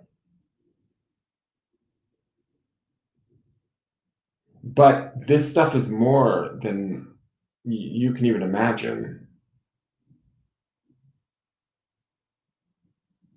But you have to take the action to start creating it. That's my feeling. And as you begin to do that, like it may move slowly because that could be some of that Knight of Pentacles energy. It's been moving slowly already. So that's no different. That's no change, no harm, no foul. But if you start to tear that down or allow a death to happen in that sector, right? If that's that rune up there, let go of the past, let go of anything that holds you back or slows you down, anything you revisit that no longer works. That's also these emotional animals down here. We have this air animal and this sort of land animal. It's kind of like it's affecting our mind and maybe our material wealth as we sort of get in there and start to figure it out and connect to it spiritually and understand it mentally. We can find the what is this new realm in fertility, right? There's fertility also down here. There's opportunity down in here with this frog. Frogs to me represent cleansing. Swans represent grace from another deck that I know about. So there's this opportunity to cleanse ourselves and find grace in our spiritual connection and take action down there too through our mind. And that will also help us in a very big way. God, my phone has been blowing up. I need to call people back. All right, you guys, I hope you enjoyed it. I hope that makes sense, Brittany. I'm going to switch cameras really quick. My stomach. Ugh, girl. My stomach's like growling at me like a dog. It's like all. It actually makes that face. All right, I'm gonna go, you guys. Thank you so much for tuning in. I hope you guys enjoyed it. If anybody wants to purchase one of these readings, you can certainly contact me at the business page, and they're available to you there. And I am going to go. Please hit the like button if you watch this on YouTube. I'd greatly appreciate that. Subscribe to the channel if you want to see me when I go live again. And that's about it. You're welcome, Brittany. You're very, very welcome. Let me know how it all works out. I think it will. You got to make it work out, girl. Girl. I love that you got the blank rune. I think the blank rune is the most powerful rune in the spot. So I like that. Thank you, Vicky. Thank you for staying this whole time.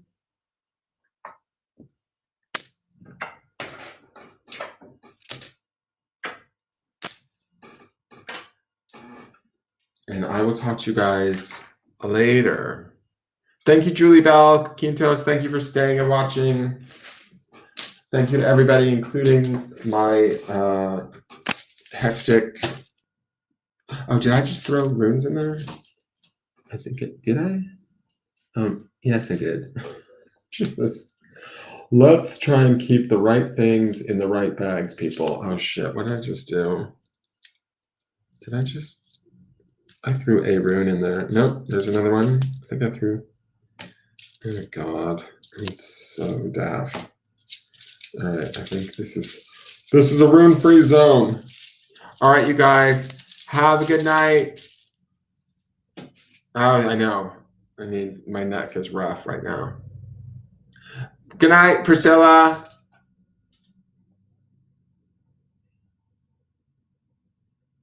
All right, I'm gonna sign off now. I swear. Bye.